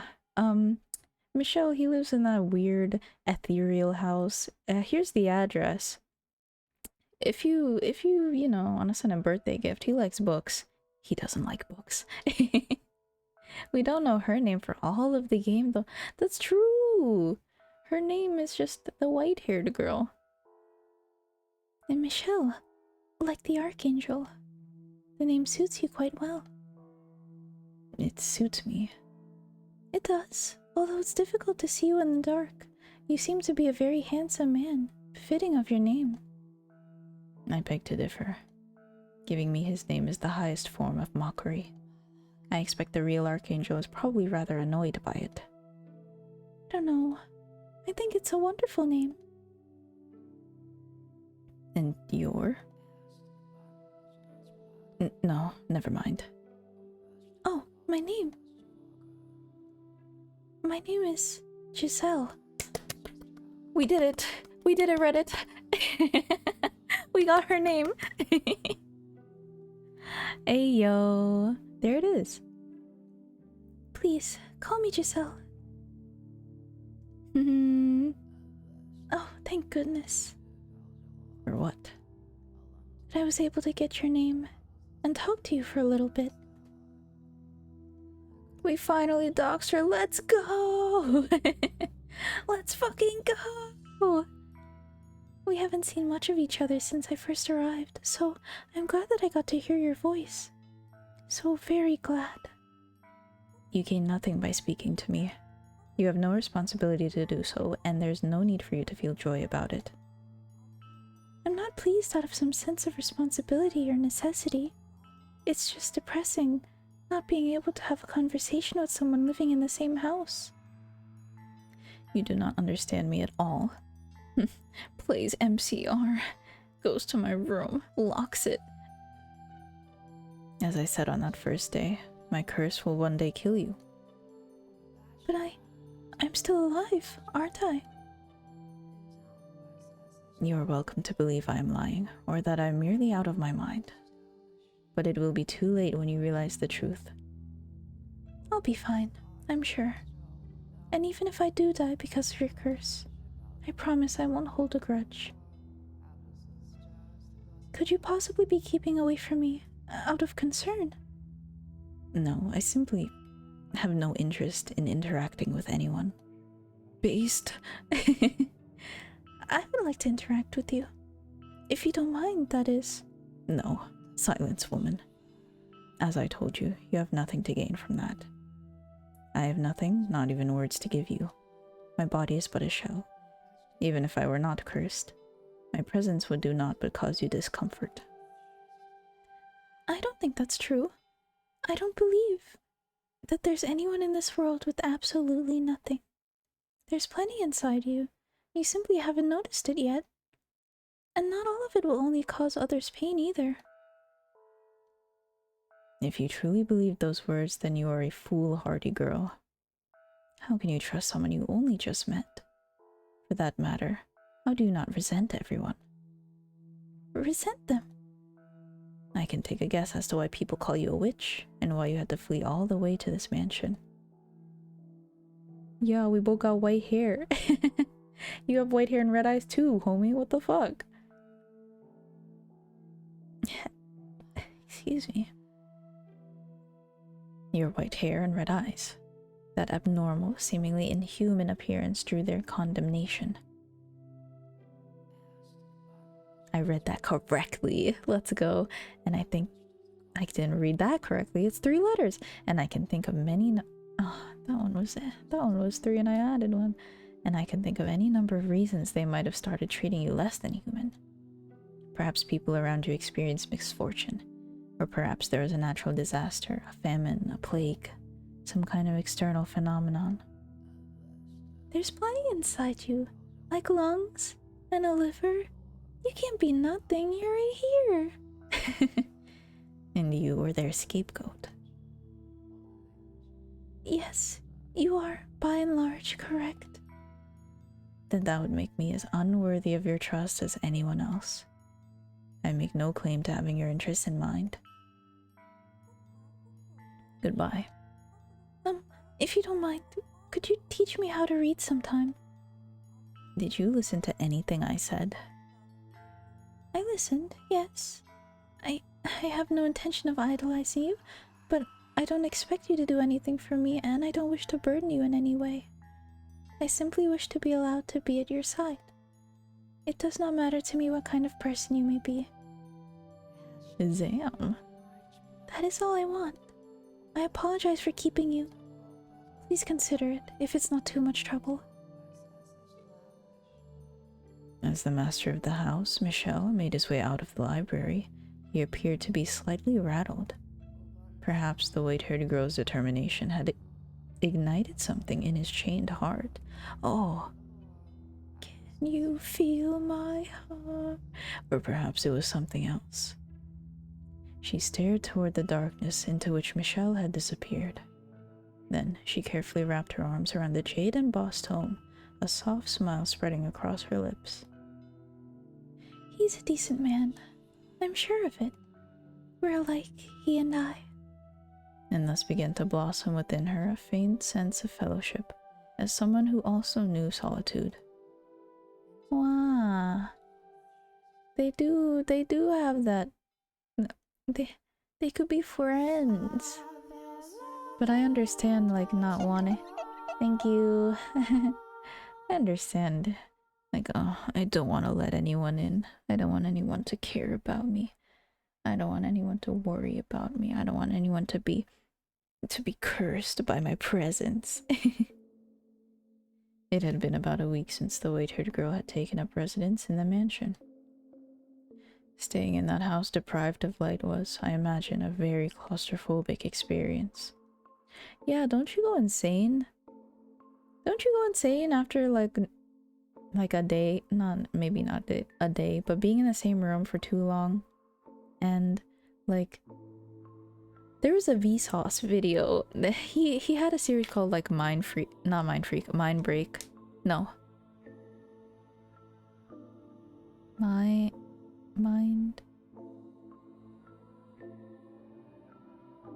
He had a series called Mind Something, and it was like a collection of like fun episodes where they like talked about dilemmas and stuff, like the train dilemma, for example, or how not capitalism, but how not consumerism, how like advertisements and marketing made it so that we wanted like a big breakfast. Like you have to have bacon, eggs, and the shit in your breakfast. You have to have a breakfast. I think I can't remember too clearly, but it was like a specific product. I think bacon was the thing. Like bacon became a staple because of marketing, and they were like, you need bacon. It's scientifically proven. Tap tap board. Yeah, you need bacon in your breakfast if you want it to be a good breakfast. Sweet and edgy. I like that. That was about having no sense of time though, no? Because it was a room with nothing to do or see. Oh, so you've seen it. Yeah, Vsauce. Hey, Vsauce. Michael put himself in a room and there was nothing to do in there. And yeah, you're right, there was no sense of time. But technically, not being able to see the sun would also give you like a no sense of time, right?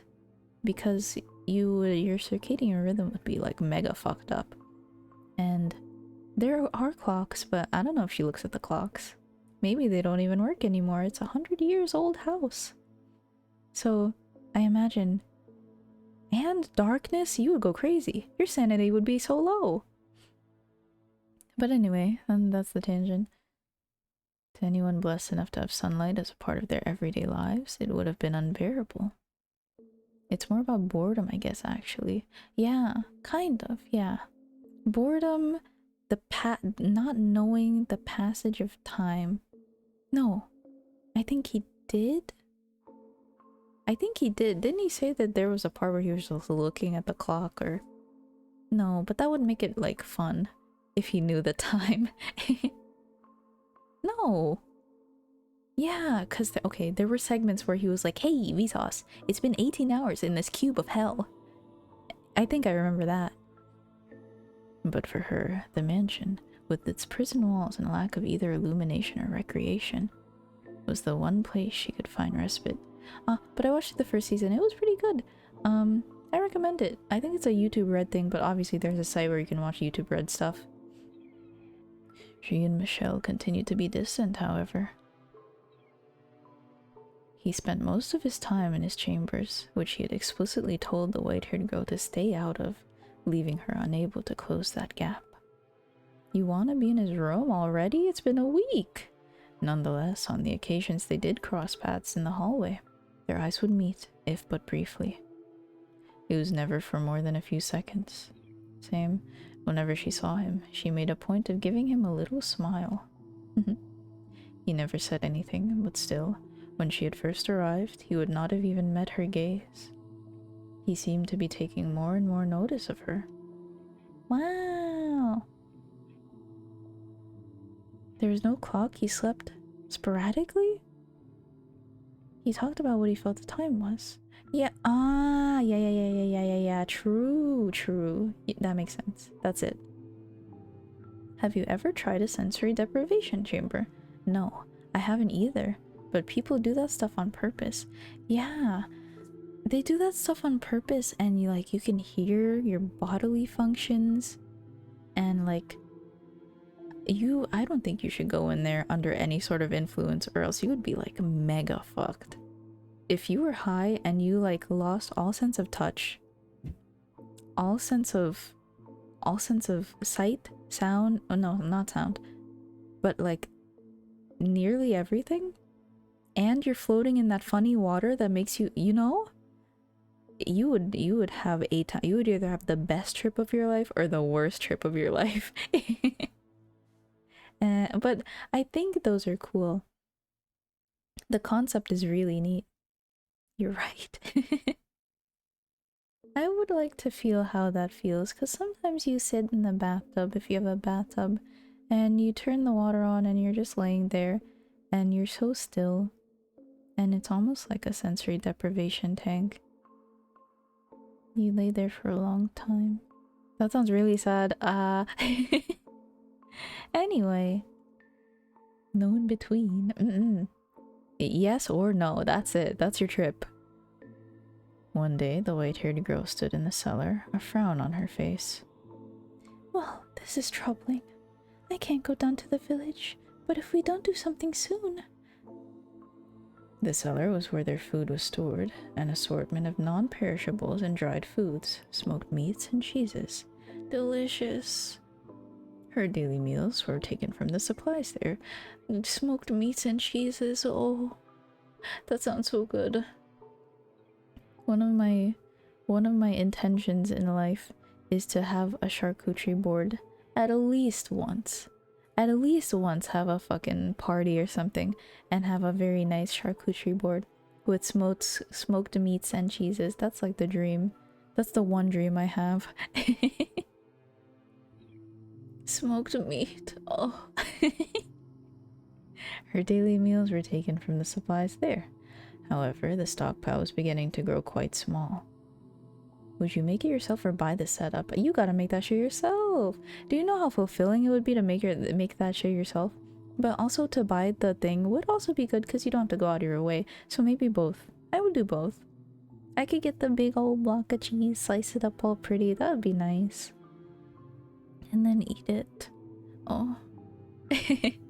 Maybe have a little cracker, a little Ritz cracker. Oh. That'd be so good. Were she not on the run, she could have gone to the village to procure more. Or perhaps, were she a little tougher, she could have captured a wild animal for its meat. But master, you know, a young, delicate thing like her was hardly up to the task of hunting for food. How does he normally get his supplies, I wonder? From there, other questions about Michel started rising in her mind. No matter how lifeless he seemed. Surely he still had to eat, right? The white-haired girl nodded, then made her way out of the cellar, intending to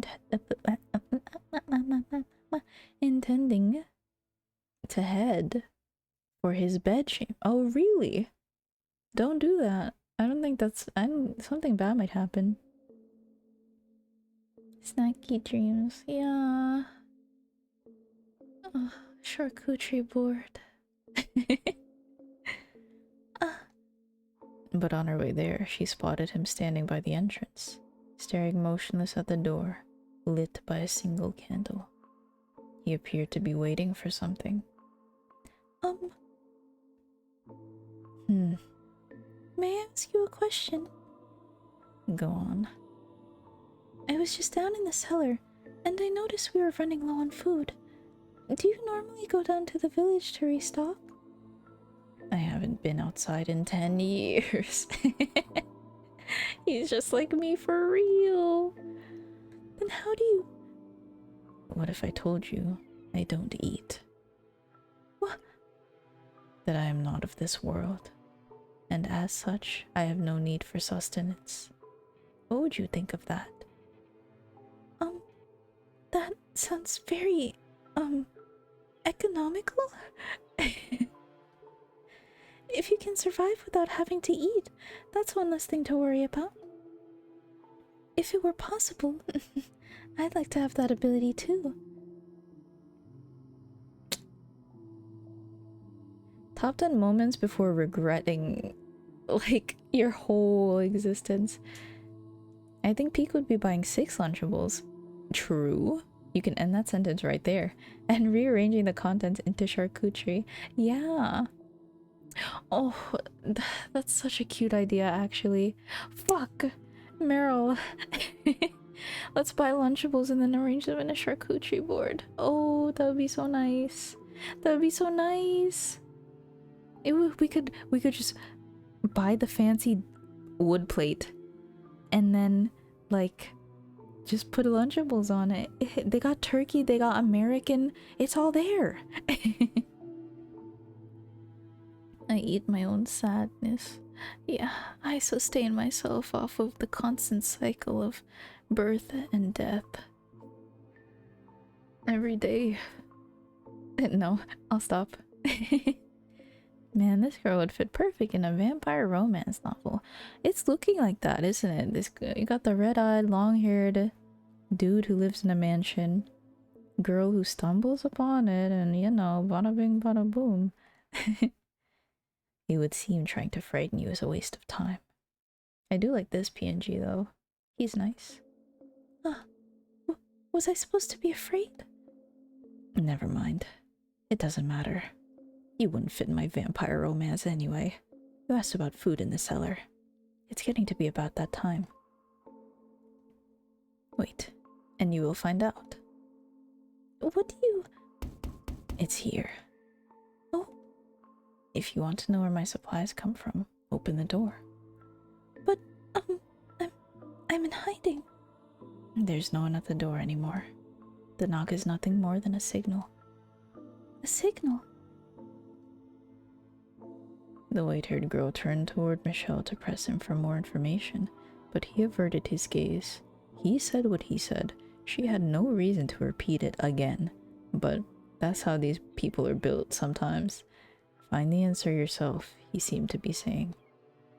She took several moments to gather her will, then marched over to the door. Bang! So bright!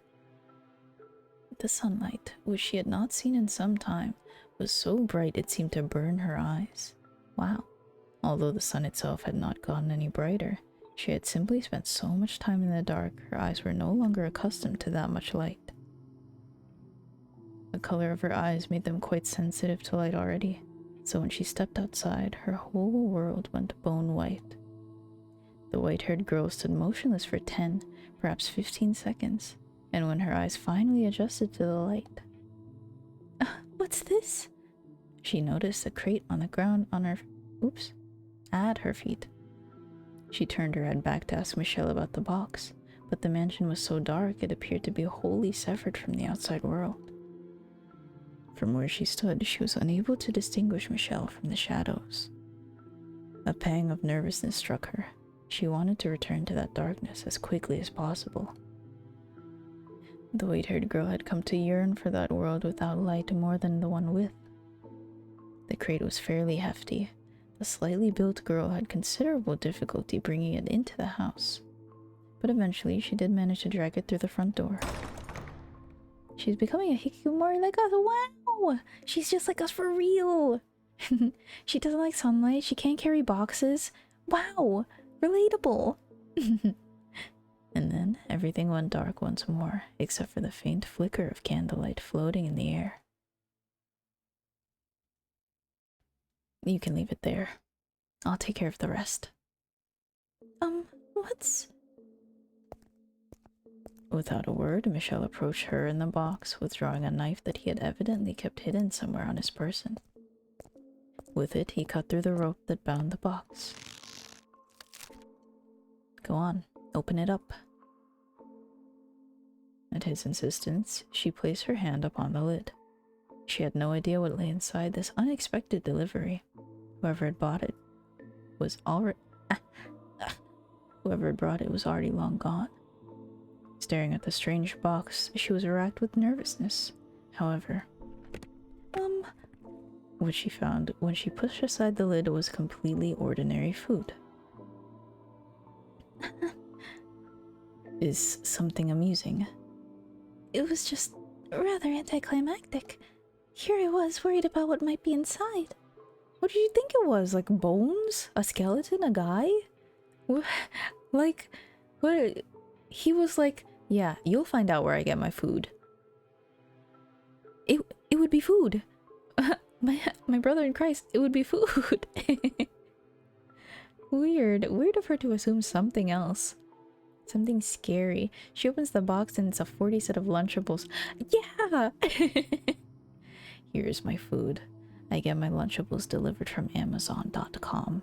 Have you heard of this? Food, one book, a guy. Yeah, she thought it would be something like climactic. According to her, I don't know. We were just talking about the supplies in the cellar. What did you think? A guy? So, we were... It completely slipped my mind. You dumb broad. This should last us for some time.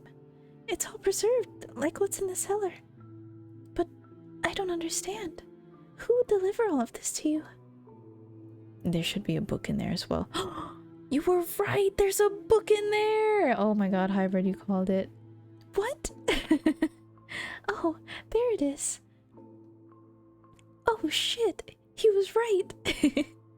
In the library, he said that his family sends him one book a month. Does that mean his box came from them? If so, then why did the person who delivered this leave without speaking to him? What happened between him and his family? Is he here because they want him here? Or because he chose to be here? Take the book to the library, please. I'll bring the rest of the supplies to the cellar. But it's a big box. I'm sure you could use some help carrying it. That won't be necessary. Take the book and go. But... Fine, then stay here. I'll take care of everything. Wait, hold on, please. What is it? You don't have to answer this if you don't want to. And, I'm not trying to pry, but I can't help but be curious. Say what you have to say, please. God, please. I was wondering if you could tell me why you live here in this mansion. 11th century Amazon. Stuff comes after getting the order through Dove mail. Dove mail. Hee hee hee. They have a whole bunch of doves carrying a big old box of Amazon food. Why did... Oops. No, I read that right. I was right. I was good. I was correct. Why did I gaslight myself? Why did whoever delivered this box leave before you even opened the door? Could you perhaps be imprisoned here?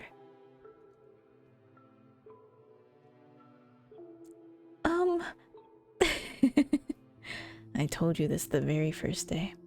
I am cursed. It's only natural for a cursed man to live in a cursed house. Yes, but that's such a vague answer. I don't understand why you're in the situation you are. I don't know how you feel about it. There's so much I don't know. And I'm not even sure if your curse actually exists. The doves have to be a certain size according to the weight of the Amazon. Oh, you made a fucking Deponia reference. We gotta have the big bird carry the big box, or else the small bird will carry the big box and the small bird will drop the big box. That's wrong. That's absolutely incorrect. Unless you're Rufus. This girl pining for real. Yeah, she's kind of curious about him. Wants to know more about him, wants to smile at him, wants to open him up. Wants to get in his room. Another thing, yeah, do people bring him stuff as sacrifice? We'll find out. I think he's been like witchified too. Like people are like, burn him, burn him. But they didn't do that. Males didn't get that treatment in the 1099s. Only women got that treatment. So he's probably fine. How's it been going for you? Is our girl evil? No, our girl is just wanting to interact more with this man. You know, a little more, like I said, opening him up. I see. That is a perfectly reasonable doubt from your point of view. Having been branded a witch because of your appearance, it would make sense that you would think my curse might be fabricated or perhaps a metaphor for something else. I'm not that daft. Alright then. Come with me. Oh shit, he's explaining. Huh? I'll show you my curse. He opens his room, and then there's a bunch of posters on the wall. And then everything is like draped in darkness, of course. The drapes, black. The bed, black. Carpet, black. Welcome to my twisted mind, he says. I'll show you my curse.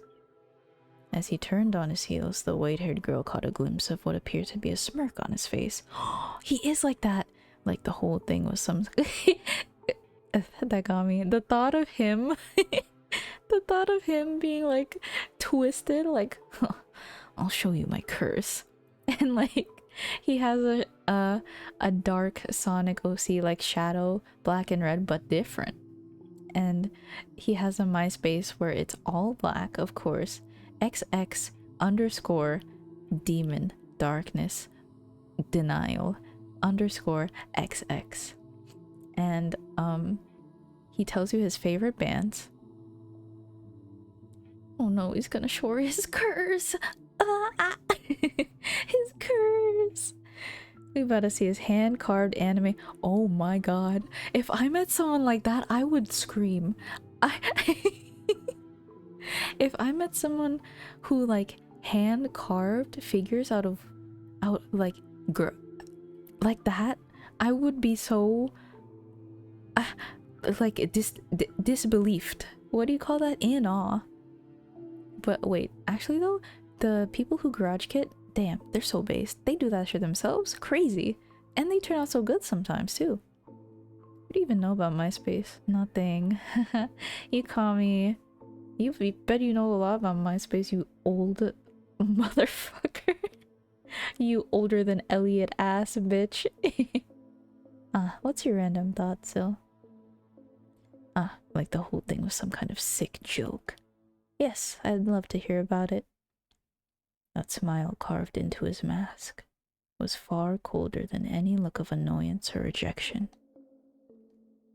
But despite the twinge of nervousness, she still followed after Michel. As much as he might have stood out in a crowd with such height and long hair, his presence was almost entirely eroded away by the darkness. She felt that he liked Persona 5 and Final Fantasy VII Remake, but only for Sephiroth. She felt that he could simply fade away into nothingness at any moment. 11th century MySpace, sounds about right. Yeah, that's when it started, right? I'm folding you like cardboard, you little shit. Yeah. Then make sure your lawn's kempt, okay? Many things are buried here. Oh, he's taking us to his graveyard! Okay! Huh? Mice, insects, wild cats, and dogs. Have you ever thought it strange how little life there seemed to be around this mansion? You're right. I haven't seen a single creature since I arrived. The only sound you can hear is the wind blowing. Now that you mention it, it did seem peculiar. They were all... Oops. Thinking back to season 1 and 2 of Power Rangers that even with the helmet on, the Green Ranger used his dagger like a flute, but played synthesizer music from it, and to top it off, the mouth didn't move and it wasn't exactly on the mouth, like phantomiming. Do you think that it was kind of like a Pheromone type of situation where he just kind of do-do-do-do-do with his fingers, and then... Oh, well, that's not synthesizer, it's gonna... Excuse me. And... is that... is... Or it's just funny Japanese acting. But interesting. I actually didn't know that about season 1 or 2. The flute was an automaton, perhaps prototype. Yes.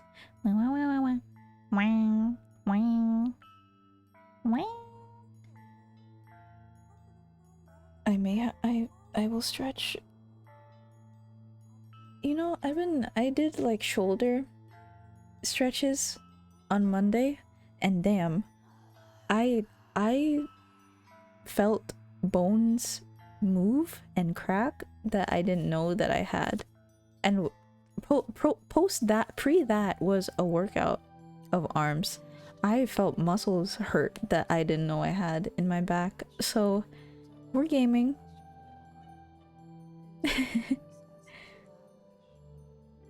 It only does that jingle when calling in the Zord. Ooh, I see. I like the automaton theory. I think you're onto something. Oh, you know, perhaps. What if they like Power Rangers, the creator of the automaton? And they were like, oh, the green one's my favorite. Whoa, I have an instrument idea. They were all killed by me.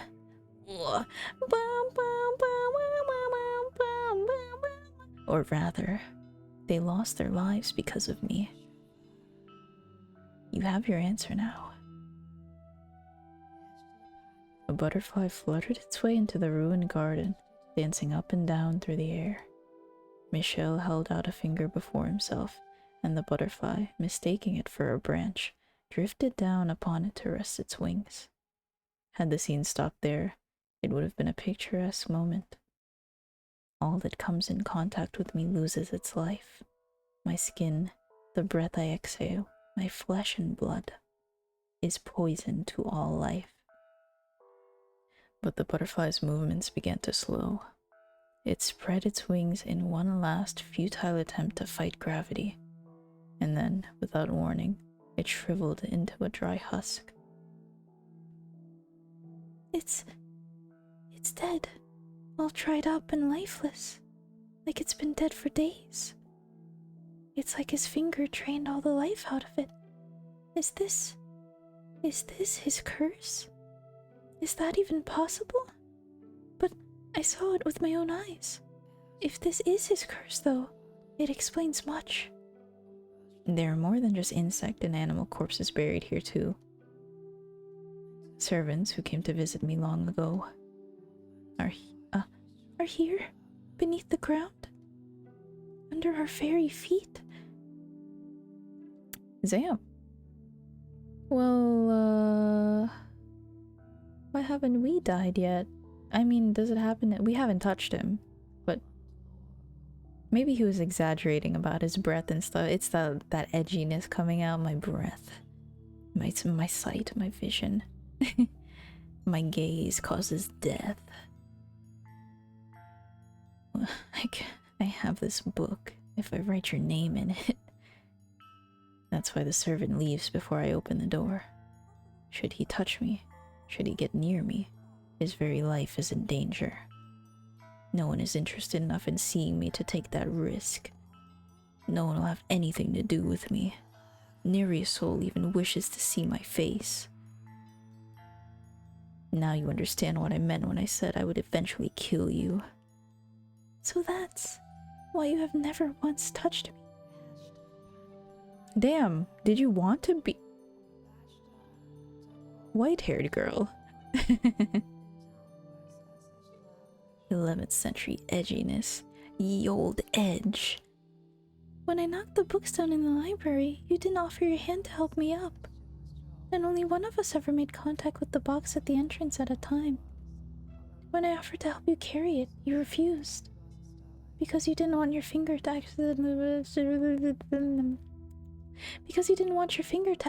brush against mine. My actions were not out of concern for you. I simply dislike people. I gotta give him an edgier voice. I gotta channel it. Others' interests mean nothing to me. What an odd face you're making. Do you not believe my curse is real? No, I do. It is certainly irrational, inexplicable, unbelievable, but you've shown me more than enough evidence. And I don't believe you're lying to me right now either. In which case, you now understand how dangerous it is to be near me. You said that if you left, you would be killed. But it's been some time since then. If you're careful to cover your tracks, you can make your escape. You do not belong here. He was telling the truth about being cursed. What a cruel burden to have to bear. I can't imagine just how much he's given up on. How many lives he's inadvertently taken. And how he must have felt every time it happened. How much pain that loneliness must have given him. How much despair he must carry in his heart. Can you feel his heart? That song is really stuck in my head because I saw a lot of like Giga Chad memes. And also, they're a good band. How much sorrow how much sorrow must be weighing down on him. So, no, I will not leave. I will stay here with you. Leave this place? No, I will not. Why? Why do you insist upon remaining in this house after learning what I can do? You have no reason to stay. Tell me then, why do you try to drive me out? If you don't care for others, as you say, if you're not concerned about anyone else, then what does it matter what I do? What does it matter if I die to your curse? You're a very kind-hearted man. You've been watching out for me since the day I arrived, doing whatever you can to not inadvertently kill me, which makes him even hotter. To not afflict me with your curse. No. Here's what I think. No one capable of showing genuine care for others can honestly, truly dislike all people. They can't possibly be indifferent. Yeah, thank you for the slime. No, That day we met before the stained glass window, you heard me out. You listened to my plight. You didn't try to chase me out. That day, I thought you to be a good person. And still, I believe that. Looking up, I simply assumed you would leave on your own when it was safe. I never thought you would be so foolish as to want to stay in a house like this with a man like me. How does that make me foolish? Do you not value your life? Are you not afraid of death? Do you not find me unpleasant? I can't solidify a voice for this man. She's trying to break through his edginess. You can do it, waiter girl. Almost. We're going to get to that, I think. Yeah. The thing I fear most is loneliness. You're probably right that by now I could safely sneak away, get myself somewhere far from here. But even if I did, I would inevitably find myself in the same situation. The only way I can avoid that fate is to stay away from everyone. To live in solitude with no one to talk to. I know you understand how that feels. It terrifies me. I'm afraid of having to spend day after day with no one to talk to, no one to share my experiences, my thoughts, my feelings with. If that's what awaits me out there, then I want to live with you.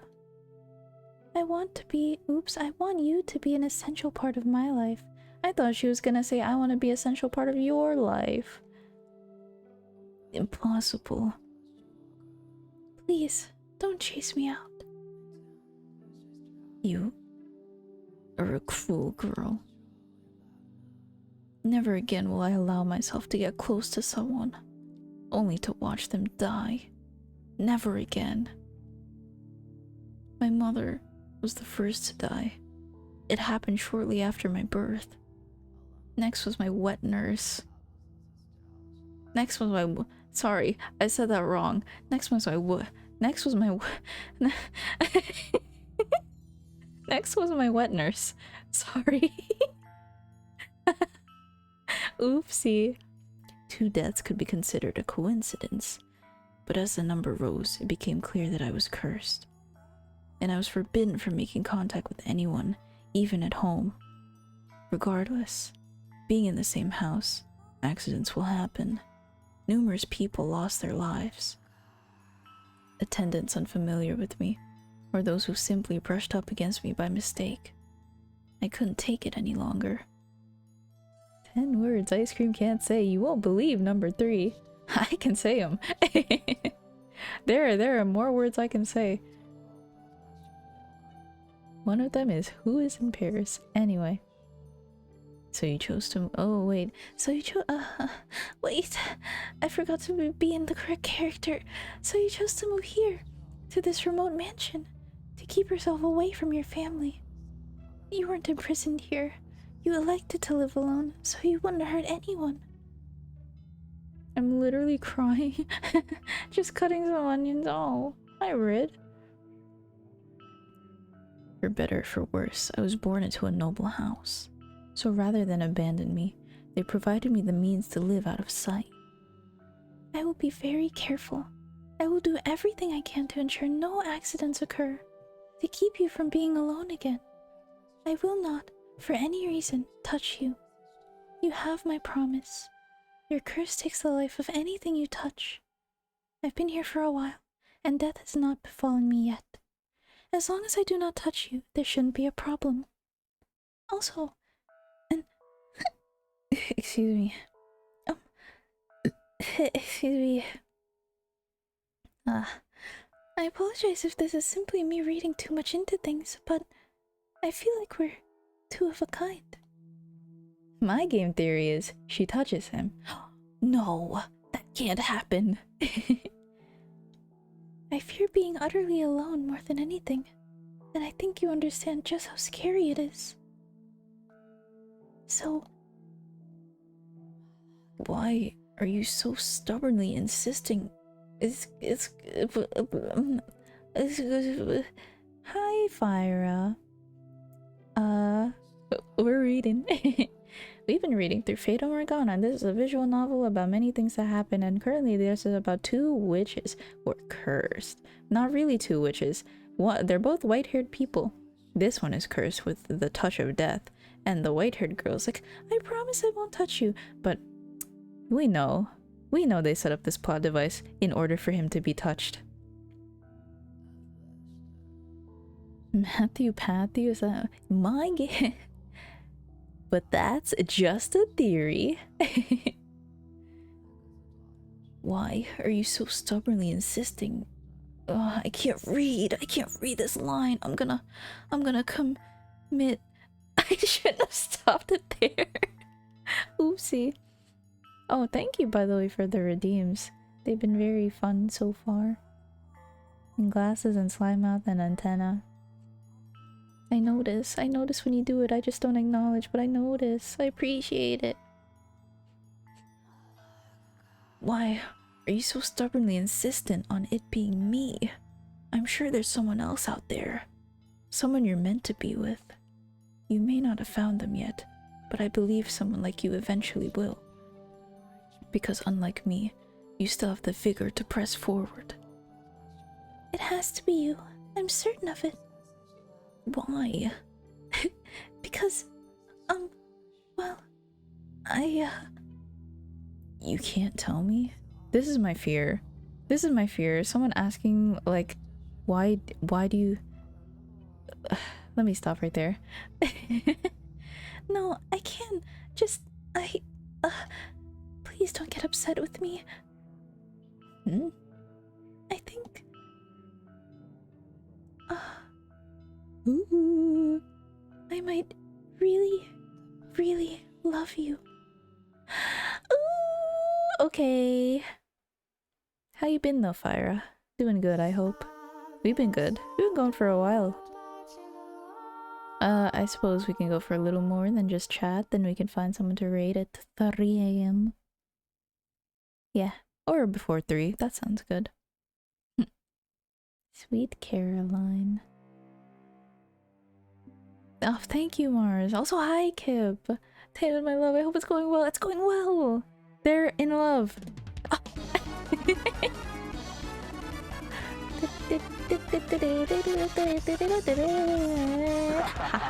Ronaldinho success. It's a confession scene, yeah. Ooh. Oh, I'm glad to hear that you've been doing good though. Good, good, good. Let's see. Ronaldinho success. Soccer. His was a power that evoked images of witches or demons, the unclean and the impure. This guy's also really edgy, Kip. This guy definitely has like MCR posters in his room, for sure. For sure. This man, if he wasn't wearing what he is right now, he would wear like black oversized shirt with those like metal band texts on it, you know, the ones that are like that. Or just like Bring Me the Horizon shirt.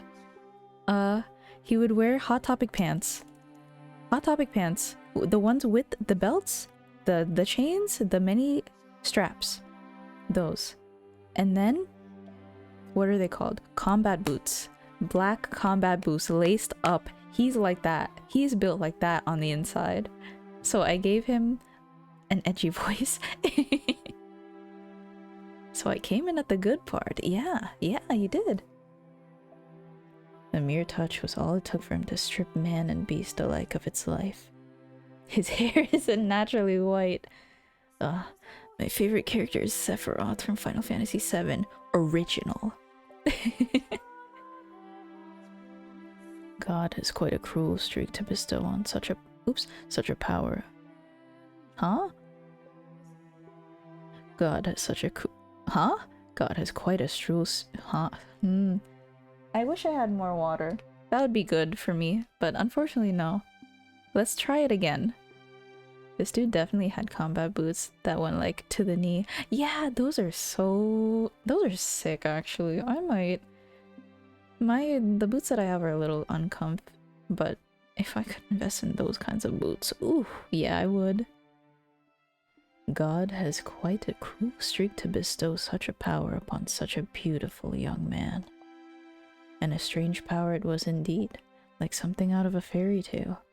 Like something confined to words upon the page, it seemed otherworldly, unbelievable. Nonetheless, as he had demonstrated to the white-haired girl, his peculiar powers were indeed real. That said, the world has its fair share of oddities. It just so happens that those curiosities tend to remain hidden away, known only to a few. Although, you have laid eyes upon a number of unusual phenomena yourself, Master. The doors to the past the doors to the past through which we have passed. This very mansion. And, as a matter of fact, the two of us. Now, as you just saw, the white-haired girl found herself enraptured with this man and his accursed power. How do you think Michel acted in response to her proclamation? He had spent so long refusing to interact with others. No, unable to interact with them. As such, he was unsure how to respond. After standing there expressionless for a few moments, he muttered, "I'll consider it." And with that, he returned to his chambers. While he was not someone who wore his heart on his sleeve, I personally do not believe he was completely devoid of emotions. He had simply forgotten how to express them in his extended solitude. Zam, same. I want thigh-high boots. Whoa! You understand. Handshake emoji. Thigh-high boots would be so cute. I bet you would rock them. I bet you would like kill them, dude. I need. Oh, anyway. So I think he was in that moment in a state of complete panic. She had, after all, just assaulted him with a stream of incomprehensible declarations that, knowing the truth, she still wished to remain in the mansion, and that, knowing the truth, she loved him. The love she had declared for Michel was not a fleeting puppy love. There was genuine tenderness and warmth to her words. But he had gone through his life shunned, feared, pushed away. To him, that was normal. He had never given anyone a reason to have any fondness for him, so he found himself utterly unsure how to take the affection she was showing. True, I'm built like that too, damn. Of course, he was not the only one rattled by the whole affair. Wow. High boots are the dream, yeah! JB, good night! Thank you for vibing with me. I hope the art went well. Have a good rest. Sleep that good sleep. Dream that good dream. Wake up that good wake up. You know what I mean? I mean, have a good night. She quite literally be like, what if I didn't die? Damn. I could die, but he's kinda... Good night. Oh dear. Several days had passed since Michel had asked for time to think. He had still yet to show himself again. This is all my fault. The white-haired girl paced anxiously through the halls on the off chance she might run into him. Yeah, I was guilty of that too. Are you ever guilty of like... the first thing that came to my mind was like being outside of a classroom. Whoa, Brandon Trueblood, hello. Welcome in, Raiders. Hiya, hiya. What were you doing? I don't think I recognize your name, so hi, nice to meet you. How are you? My name is Tan. I'm an ice cream slime. I like voice acting, and that's why I'm reading Fata Morgana. What else is there about me? I'll give you some buzzwords. Hikikomori, tomboy, ta-tanne, cool, but only like I think that. We have silly vibes here. They were last seen chilling with... Hey, Rainbow Six! I used to play that! Oh my god! Yo, Rainbow Six is cool. Did you, you click heads? Were you good? Did you do good? I hope you did good, Brandon. Welcome in Poisons, welcome in Raiders, welcome in Halfling. There you are. I was wondering, what if you would, pop up for the Fata. Back to the best game, ta-tanne. Yeah, it's true. But yeah, and welcome in Laser Bears. Happy to have you. The Fata. Yeah. Did you have fun playing Siege? Who do you main in Siege? That's my question. And yeah, I got an ace in one of the games. Oh, he's cracked. Crazy. Nice. Glad to hear it. Forbidden buzzwords comfy. I may be comfy. I may have a voice that soothes many people, but that's what just... I may have a voice that can speak words sometimes. Also. I always pop up for the Yay! Yeah, I'm sorry that I, like, was very shaky with my schedule this week, but I promise I'll follow the schedule. I think this Saturday, actually, I don't know. Yeah, you weren't here. This Saturday I'm going to do Deponia at 10 because I have the free time. So if you wanna join for a little point and click, it's cool. It's a funny game.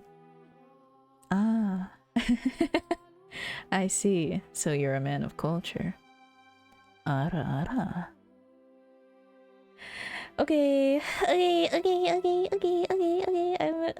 Anyway, you wanna continue? Her sentences have words. True! They do! They do have words. Thank you. Cute. No problem.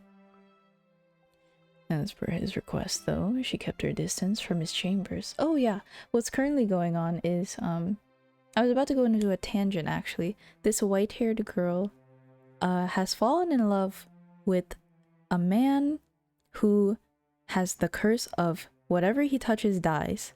But she really still was like, well, I might not die. So, oh yeah, thank you for the fun redeems. I have fun redeems where you can just put shit on me because I'm a gamer and I read this shit myself, bro. I remember coming in from a Floop raid, so I'm happy to catch a stream again. Oh, based. Okay, so you're built like Floop. Understandable. Oh no. Oh no. What was I saying? Oh yeah, I was gonna go into a tangent about like, have you ever like had a crush on someone and like you kind of wait outside your classroom just to like maybe get the off chance to see, like there's a 13% chance of this happening, but what if I stood outside? I'm not losing anything. Or like you open their stream and then you're just like enamored, you know, that sort of butterfly-y feel. Oh god, yeah. See, you get it, you get it. I'm happy to have you here though, Brandon. A shake. I had a crush on someone who died when I touched them too. It's exhilarating. Oh, Zam. Well, you could probably tell how the end of this goes, huh? Shut up, shut up, shut up. I don't... Nevertheless, she was beginning to worry about the fact that he had secluded himself away for so long. So she worked up her courage and made her way to his room. What if he doesn't want to see me ever again? I didn't consider I might be overstepping my bounds without a period before opening my mouth. It was a 56 hit combo in MVC3, and that's when I fell in love. Birdmoz, what is the context? Every step she took was slow and laborious. Her mind erased with worry and doubt. Welcome in, by the way, Moz. I mean, I know you've been lurking, but, you know, wink, appreciated. Hiya. It can only end well. Ooh, that's not good. Like all of the other doors. Ooh. Also, I love the keyboard, but don't be built like Floop. I love the keyboard too. Yeah, don't be built like Floop. Touch of Death. Oh, you mean Touch of Death? Touch it. Yeah, true. Birdman out here doing the Iron Man Infinite combo. Oh, ayo, have you seen fucking LeBron James's Infinite, but it's like Cell doing it? So, they said he would never be ballin'. Look at him now. No way, no way, no way, no way. It'll be fine. I should at least tell him I'm sorry. Rather than out of a desire to know how he felt, she was compelled by guilt and a desire to apologize. Damn. After walking for some time, she arrived at a door sitting in an utterly unlit hallway. Zam, she drew in a breath of musty air, then let it out. Sorry. Musty is just like a really funny insult. If you call someone a musty ass, that's it. You're dead. You lost the argument. Who's your favorite Fata Morgana character so far? Don't say Jacopo. Okay. My favorite character so far. We had the twins in love, not twins in love. It wasn't incest. It was not. We had the flaxen hair twins. We had the beast and the person who fell in love with the beast, and well, that was her, but Pauline, I mean. And we had the third door, which was Jacopo and white-haired girl, and you know, Maria's up there. Maria was a devious character. How about you though? While I think, who's your favorite character? Totally unlit hallway. This shit sucks. This shit's mid as fuck, bro. Frick Maria. Her character I'm liking it from a character perspective. I didn't expect the twist at all. She's quite nicely written. I think I would pick Maria because of that reason, because the twist was very nice. My favorite character is the white-haired guy who inhabits the man. Oh, Michelle. Yeah, Michelle's kind of edgy. Musty air, right, repeating the process several times. One. Next, she reached her hand up to knock on the door. Oops. Then pulled it back.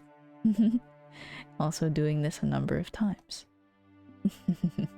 Oh, how adorable she was. I wanted nothing more than to give her a little nudge. After all, she was too sweet a girl for her worries to be anything but misplaced. I'm a big fan of Maria's facial expression. Same, she went crazy. I might be built wrong, but I kinda like Jacopo despite how twisted he might be. Yeah, you said don't say Jacopo, but in my mind I was like, but he was redeemed. He kinda was like written very nice too. I think the third one might be my favorite chapter because of that. Jacopo's cool. My favorite characters are Michelle, the maid, and Morgana. Don't tell me that. I don't know who Fata Morgana is. Don't tell me that. I don't know who that is. I don't see it. Who's Fata Morgana? Don't know her. My favorite character is the narrator. I think the narrator is the maid, so yeah, you're true, you're valid, you're true, you're valid. I don't even know Jacopo yet. What? Don't tell me the bitch comes back. He was redeemed, yeah. Just can't find the courage. Maybe I should come back another day. But what's the point of waiting? I need to apologize and get the weight off his back now. She gathered her courage once more, this time determined she would do it. The white-haired girl moved her small fist toward the door, which then swung open. Oh. I'm sorry. Please, you must announce your presence. Oh wait, I forgot his voice was edgy. He's... Please, you must announce your presence. I almost walked right into you. Are you in that much of a hurry for a mishap? I'm sorry. And I believe I told you to stay away from my chambers. Stay away from my twisted mind. You did, so I spent a long time debating whether I would. But I decided I really wanted to tell you this. Oh, well, actually, I am truly sorry. What? The other day, I could barely manage to get the words in my head all the way to my mouth. There was no room in my mind for anything else.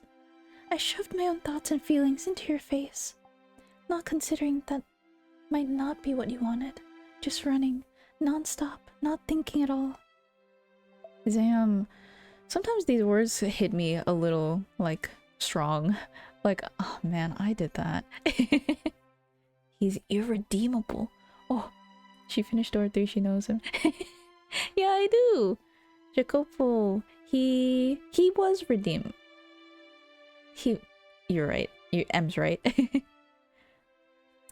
was terribly disrespectful to you. Completely selfish. You're a kind-hearted man. I truly believe that. But you were only being courteous because you're a nice man. Courteous, I think is the pronunciation. But I never learned that word. I never spoke that really. Courteous. Courteous. Same difference. I'm sure you have little interest in the affections of a queer little girl. So... I would love it if I could stay here. It would be a wonderful blessing. But if you really don't want me here, if my feelings are imposing upon you, then I apologize. I'm sorry, and I'll take my leave out of this house.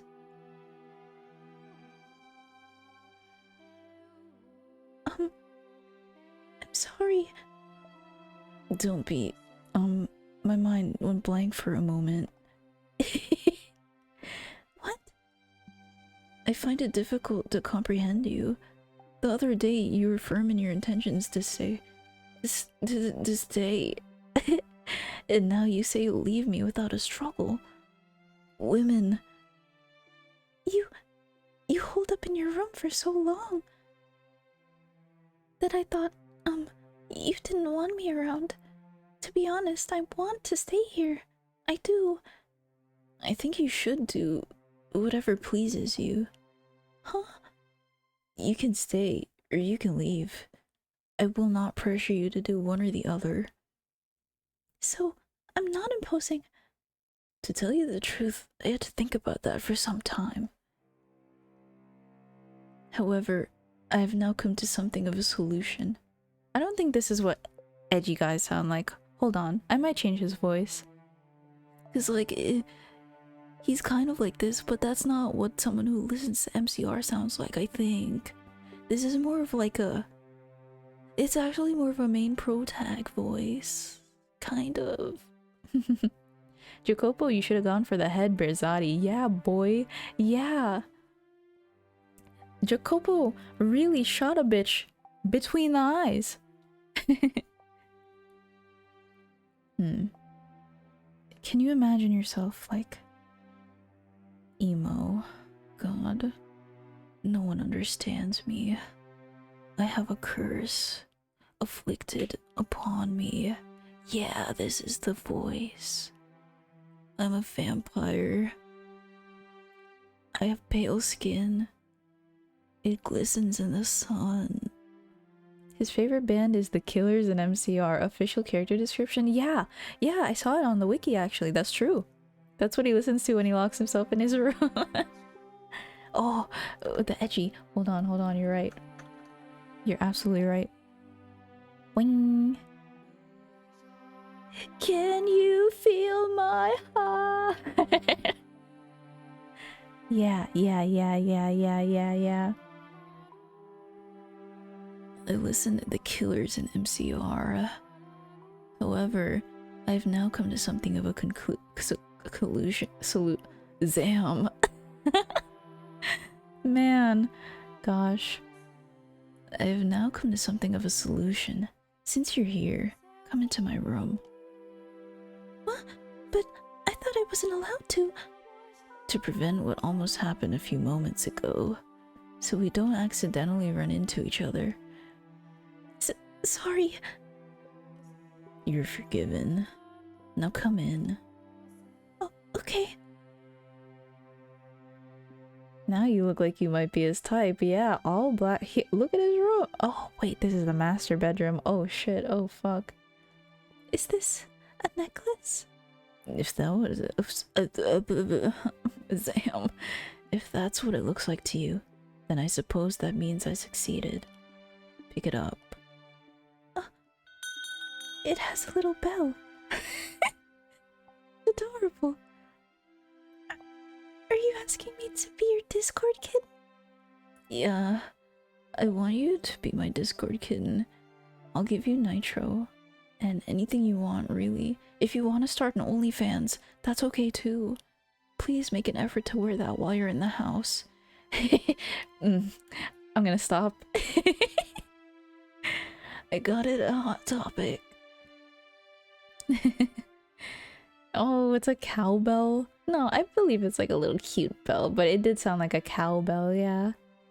Because it's so dark, there will always exist that risk that we might accidentally bump into one another, shattering our souls. So I tried to come up with a way to reduce that risk, in order for us to prevent falling into the eternal abyss. Does that mean you didn't leave your room because you were working on this? That's right. What other reason would I have? I think most people would assume it was because they had put you in a bad mood, or that you didn't want to see them.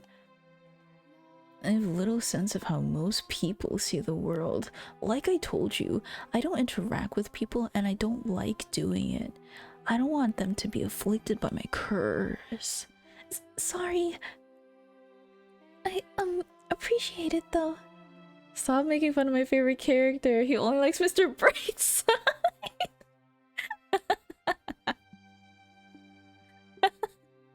He doesn't even really listen to the Killers like that. Oh my god. Man, man, man. I, God, that got me. I appreciate it though. I'm really glad to know that you put so much thought into a life together with me. Ooh. It would be difficult not to, after the other day. I'm so happy right now. I can't think of any... Excuse me. I can't think of any better word to describe it. Thank you for the lurk, Mars. Take a care. Take a rest, take a care. I couldn't be happier. You're being dramatic. To tell you the truth, I feel a little bad about it. Why? It seems rather impertinent to affix a bell to someone. Impertinent? Is that the right word? Can I look up the meaning of impertinent real quick? Hold on. Impertinent doesn't mean what I think it means, I think. Impertinent? Not showing proper respect or rude. Oh shit, he was right. I doubted the writers for a second. I'm sorry. You're not livestock, you're a person. That's why you turned it into a necklace. Thank you very much. I'll keep it on me at all times. I really, truly appreciate it, Lord Michel. Ugh. Don't call me Lord. Please. Alright then. My mod? I'll just call you Michelle. And will you please call me Giselle? Ooh. The windows. What? If we could open the windows. Never mind. I was just thinking you wouldn't need the bell at all if we could get some light in here. They can't be opened? They're rusted shut. All the windows have been shuttered for as long as I've been here. I assumed you had... Oops. I assumed you had boarded them all up. That was done I lost my train of thought because I read the wrong voice. Zam. That was done long before I ever arrived. After so many years here, though, I hardly consider it an inconvenience anymore. It also serves to repel wanderers. Oh, really? Is there something odd about that? No. It's just, I realized I had the wrong impression about a number of things. As I learn more, I see things in a different light. See you in a different light. And I'm sure there's still plenty more for me to learn. Of all the people I've ever met, you're perhaps the most difficult to predict. You can't be that depressed. I already spend all day in my house and I don't even live in a mansion. Yeah, Zam, this man... I don't even live in my own house. This man has a mansion, a tower, free food, free books that he doesn't read. He stays in his room all day listening to Bring Me the Horizon. Not only do you have no aversion to the darkness, The dark has always been a close friend of mine. Which isn't to say I dislike the sun. Its light can simply be a bit too strong for me. I'm like some kind of unholy monster that can't be exposed to sunlight. It's crazy. It's like I'm kind of like quirky like that, you know? I'm not like other girls. You're anything but unholy. My name would suit you much better than me. There's no internet in 1001. Ah, fuck. Medieval Bring Me the Horizon. Why did the screen glitch like that? That kind of... Ugh! Stop that! That day, when I first saw Giselle. Oh, I was wary of her, apprehensive. I didn't want her anywhere near me. But as my doubts about her faded, I began feeling something very different. As though the lump in my heart had been melted away. It's like really squelchy. It's... I began to yearn. for her to be at my side, knowing full well it couldn't possibly last, knowing full well how foolish it was. I found myself captivated by her. I found myself wishing to have her stay with me. Is that sound the lump in her throat? It's kind of like loud and gross. Don't fucking hit me with that. Don't fucking do that to me. You know I hate that shit. Fuck that shit. I hate Why the shit we're gonna have to do that? Why? Why? I'm blue. Yeah, I'm blue looking at the fucking jump scared glitch it tried to do me. And thank you for redeeming that. I wasn't looking at the jumpy glitchy. Oh, no. Did I say lump in throat? I meant lump in his heart. And that marked the true beginning of their quiet days together in the dark mansion. They acknowledged and accepted each other's presence, no longer isolating themselves, but actively, regularly conversing. As mundane as it might have seemed. That's not what that said. As mundane as it might seem, it was something they had been unable to attain until then. Nevertheless, they were still somewhat fumbling around in the dark with one another, drawing closer and pushing away again. Michel, in his own ungraceful way, was beginning to open himself up to the things she said. And the white-haired girl was beginning to smile with greater frequency. They had taken to dining together, and her wish of learning to read was being granted. He taught her in the feeble light of a candle placed upon the table, the two sitting across from one another. Though Michel seemed to be well educated, he had not been instructed in the art of teaching, so he found the process quite grueling. But to the white-haired girl, the longer it took, the better. Her primary objective was, after all, to spend time with him. The days passed, and eventually she reached the point where her comprehension was adequate enough without assistance. Her next request, then, was for them to read through a book together. This relationship is looking up. I'm sure everything will end well. Ta-tanne! Next time, we'll find out if it ends well. Yeah? I'm going to save, and we can chill out here. Interesting note. I'm gonna go ahead and bada bing bada boom quit this game. And then I'm gonna go back here, and then I'm gonna pop this open, not open, on, and then I'm going to lower myself slightly because I didn't realize that VTube Studio had moved up a bit for some reason. But when? That was good. I don't think the BGM's loud enough actually. Weep. That was nice. I think that was like succinct. I came into stream too late. No, don't say that. I am again, apologies for not doing this when I said I would. I kinda had a little bit of a rough week, but we get through those. Streaming helps me feel a little better, so that's good.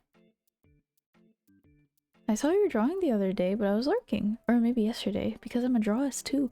Oh shit, that's based! Okay, cool! I didn't know you were an artist. Nice. Yeah, we had a little Aggie thing. I tried it for the first time. It was neat. A few people drew in it, and I was very grateful. It was very cute.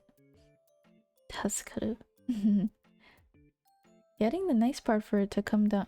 Oops. Getting at the nice part for it to come crashing down next time on Dragon Ball Z. It will get worse. It will get worse. And I'm a based artist. Same. I'm really based. And that's not good to say. I don't know what you mean by that, but me too. I like drawing a bunch of memes and cute girls and all that good stuff. But yeah, thank you for joining me. This was good. Fata Morgana was fun. I didn't expect to go for 3 hours, but hey. Good read. I'm excited. I think next time we will finish this. Cause we're halfway through. No, we're at least a third of the way through this this Michel and Giselle arc. So it'll get worse and maybe it'll get better. Hopefully. And then we'll probably get sent back to the real-time mansion. Oh, interesting note, I didn't finish my thought. Giselle's silhouette in that last bit is the same as the silhouette in the master bedroom. So I'm thinking, same girl. Weird that she called us master. I don't know why. I don't know what I mean by it either, but me too. Okay, handshake. I will go ahead and look up Twitch so that we can do the thingy. Yeah. Oh, turbo still.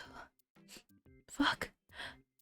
God damn it, I can never sneeze. I will never sneeze when I'm conscious of it, ever. But Turbo's streaming. Turbo, you might know him from his very good Eurobeat remixes and such. Today he was working on Wafwa Time, Korone and Okayu's collab, no, a duet song, yeah. And it turned out like banger. I thought he was working on it and I was like, oh shit, that part sounds sick, okay. So yeah, I'm glad to like discover that he's in the VTuber circle. It's very surreal almost. He's celebrating his birthday, so I'm more than happy to hop in again. Let's see. Oh, I will drink. I'll drink after. I can drink after this stream. I won't forget. Thank you. It is always a good time. Thank you for being here. Any other things I should mention? Thank you for the raid, Brandon. Appreciated. Let's see. They're playing Jackbox actually currently. If you wanna hop in on that. But they're about to start around, so you might have to wait for the next one, but oh well. Oh, wait. I should do the raid thing, huh? Da-da-dun. Having streamed with Turbo was a sweet lad. Yeah. He like hopped in while I was playing Fall Guys with Atlas, and I was like, oh, shit. Oh, fuck. And he's also a slime, which is based. Slash raid. Bada bing. Bada. Boom. Good. Thanks for this stream. Thank you for being here. I would say it was a good stream, but I ended up falling asleep, so it was a great stream. Oh, fire, huh? That's sweet of you. I'm always like very smug and happy to know that I make people fall asleep. I like hearing it, actually. So yeah, please tell them happy birthday.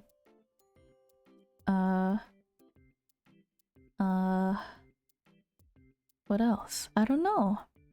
What else should I say? Saturday I'm doing Deponia at 10 p.m. and then Tuesday I will probably do something new because I'm thinking of doing something else. You know. Anywho, I'm gonna go ahead and hit the end screen and then do a little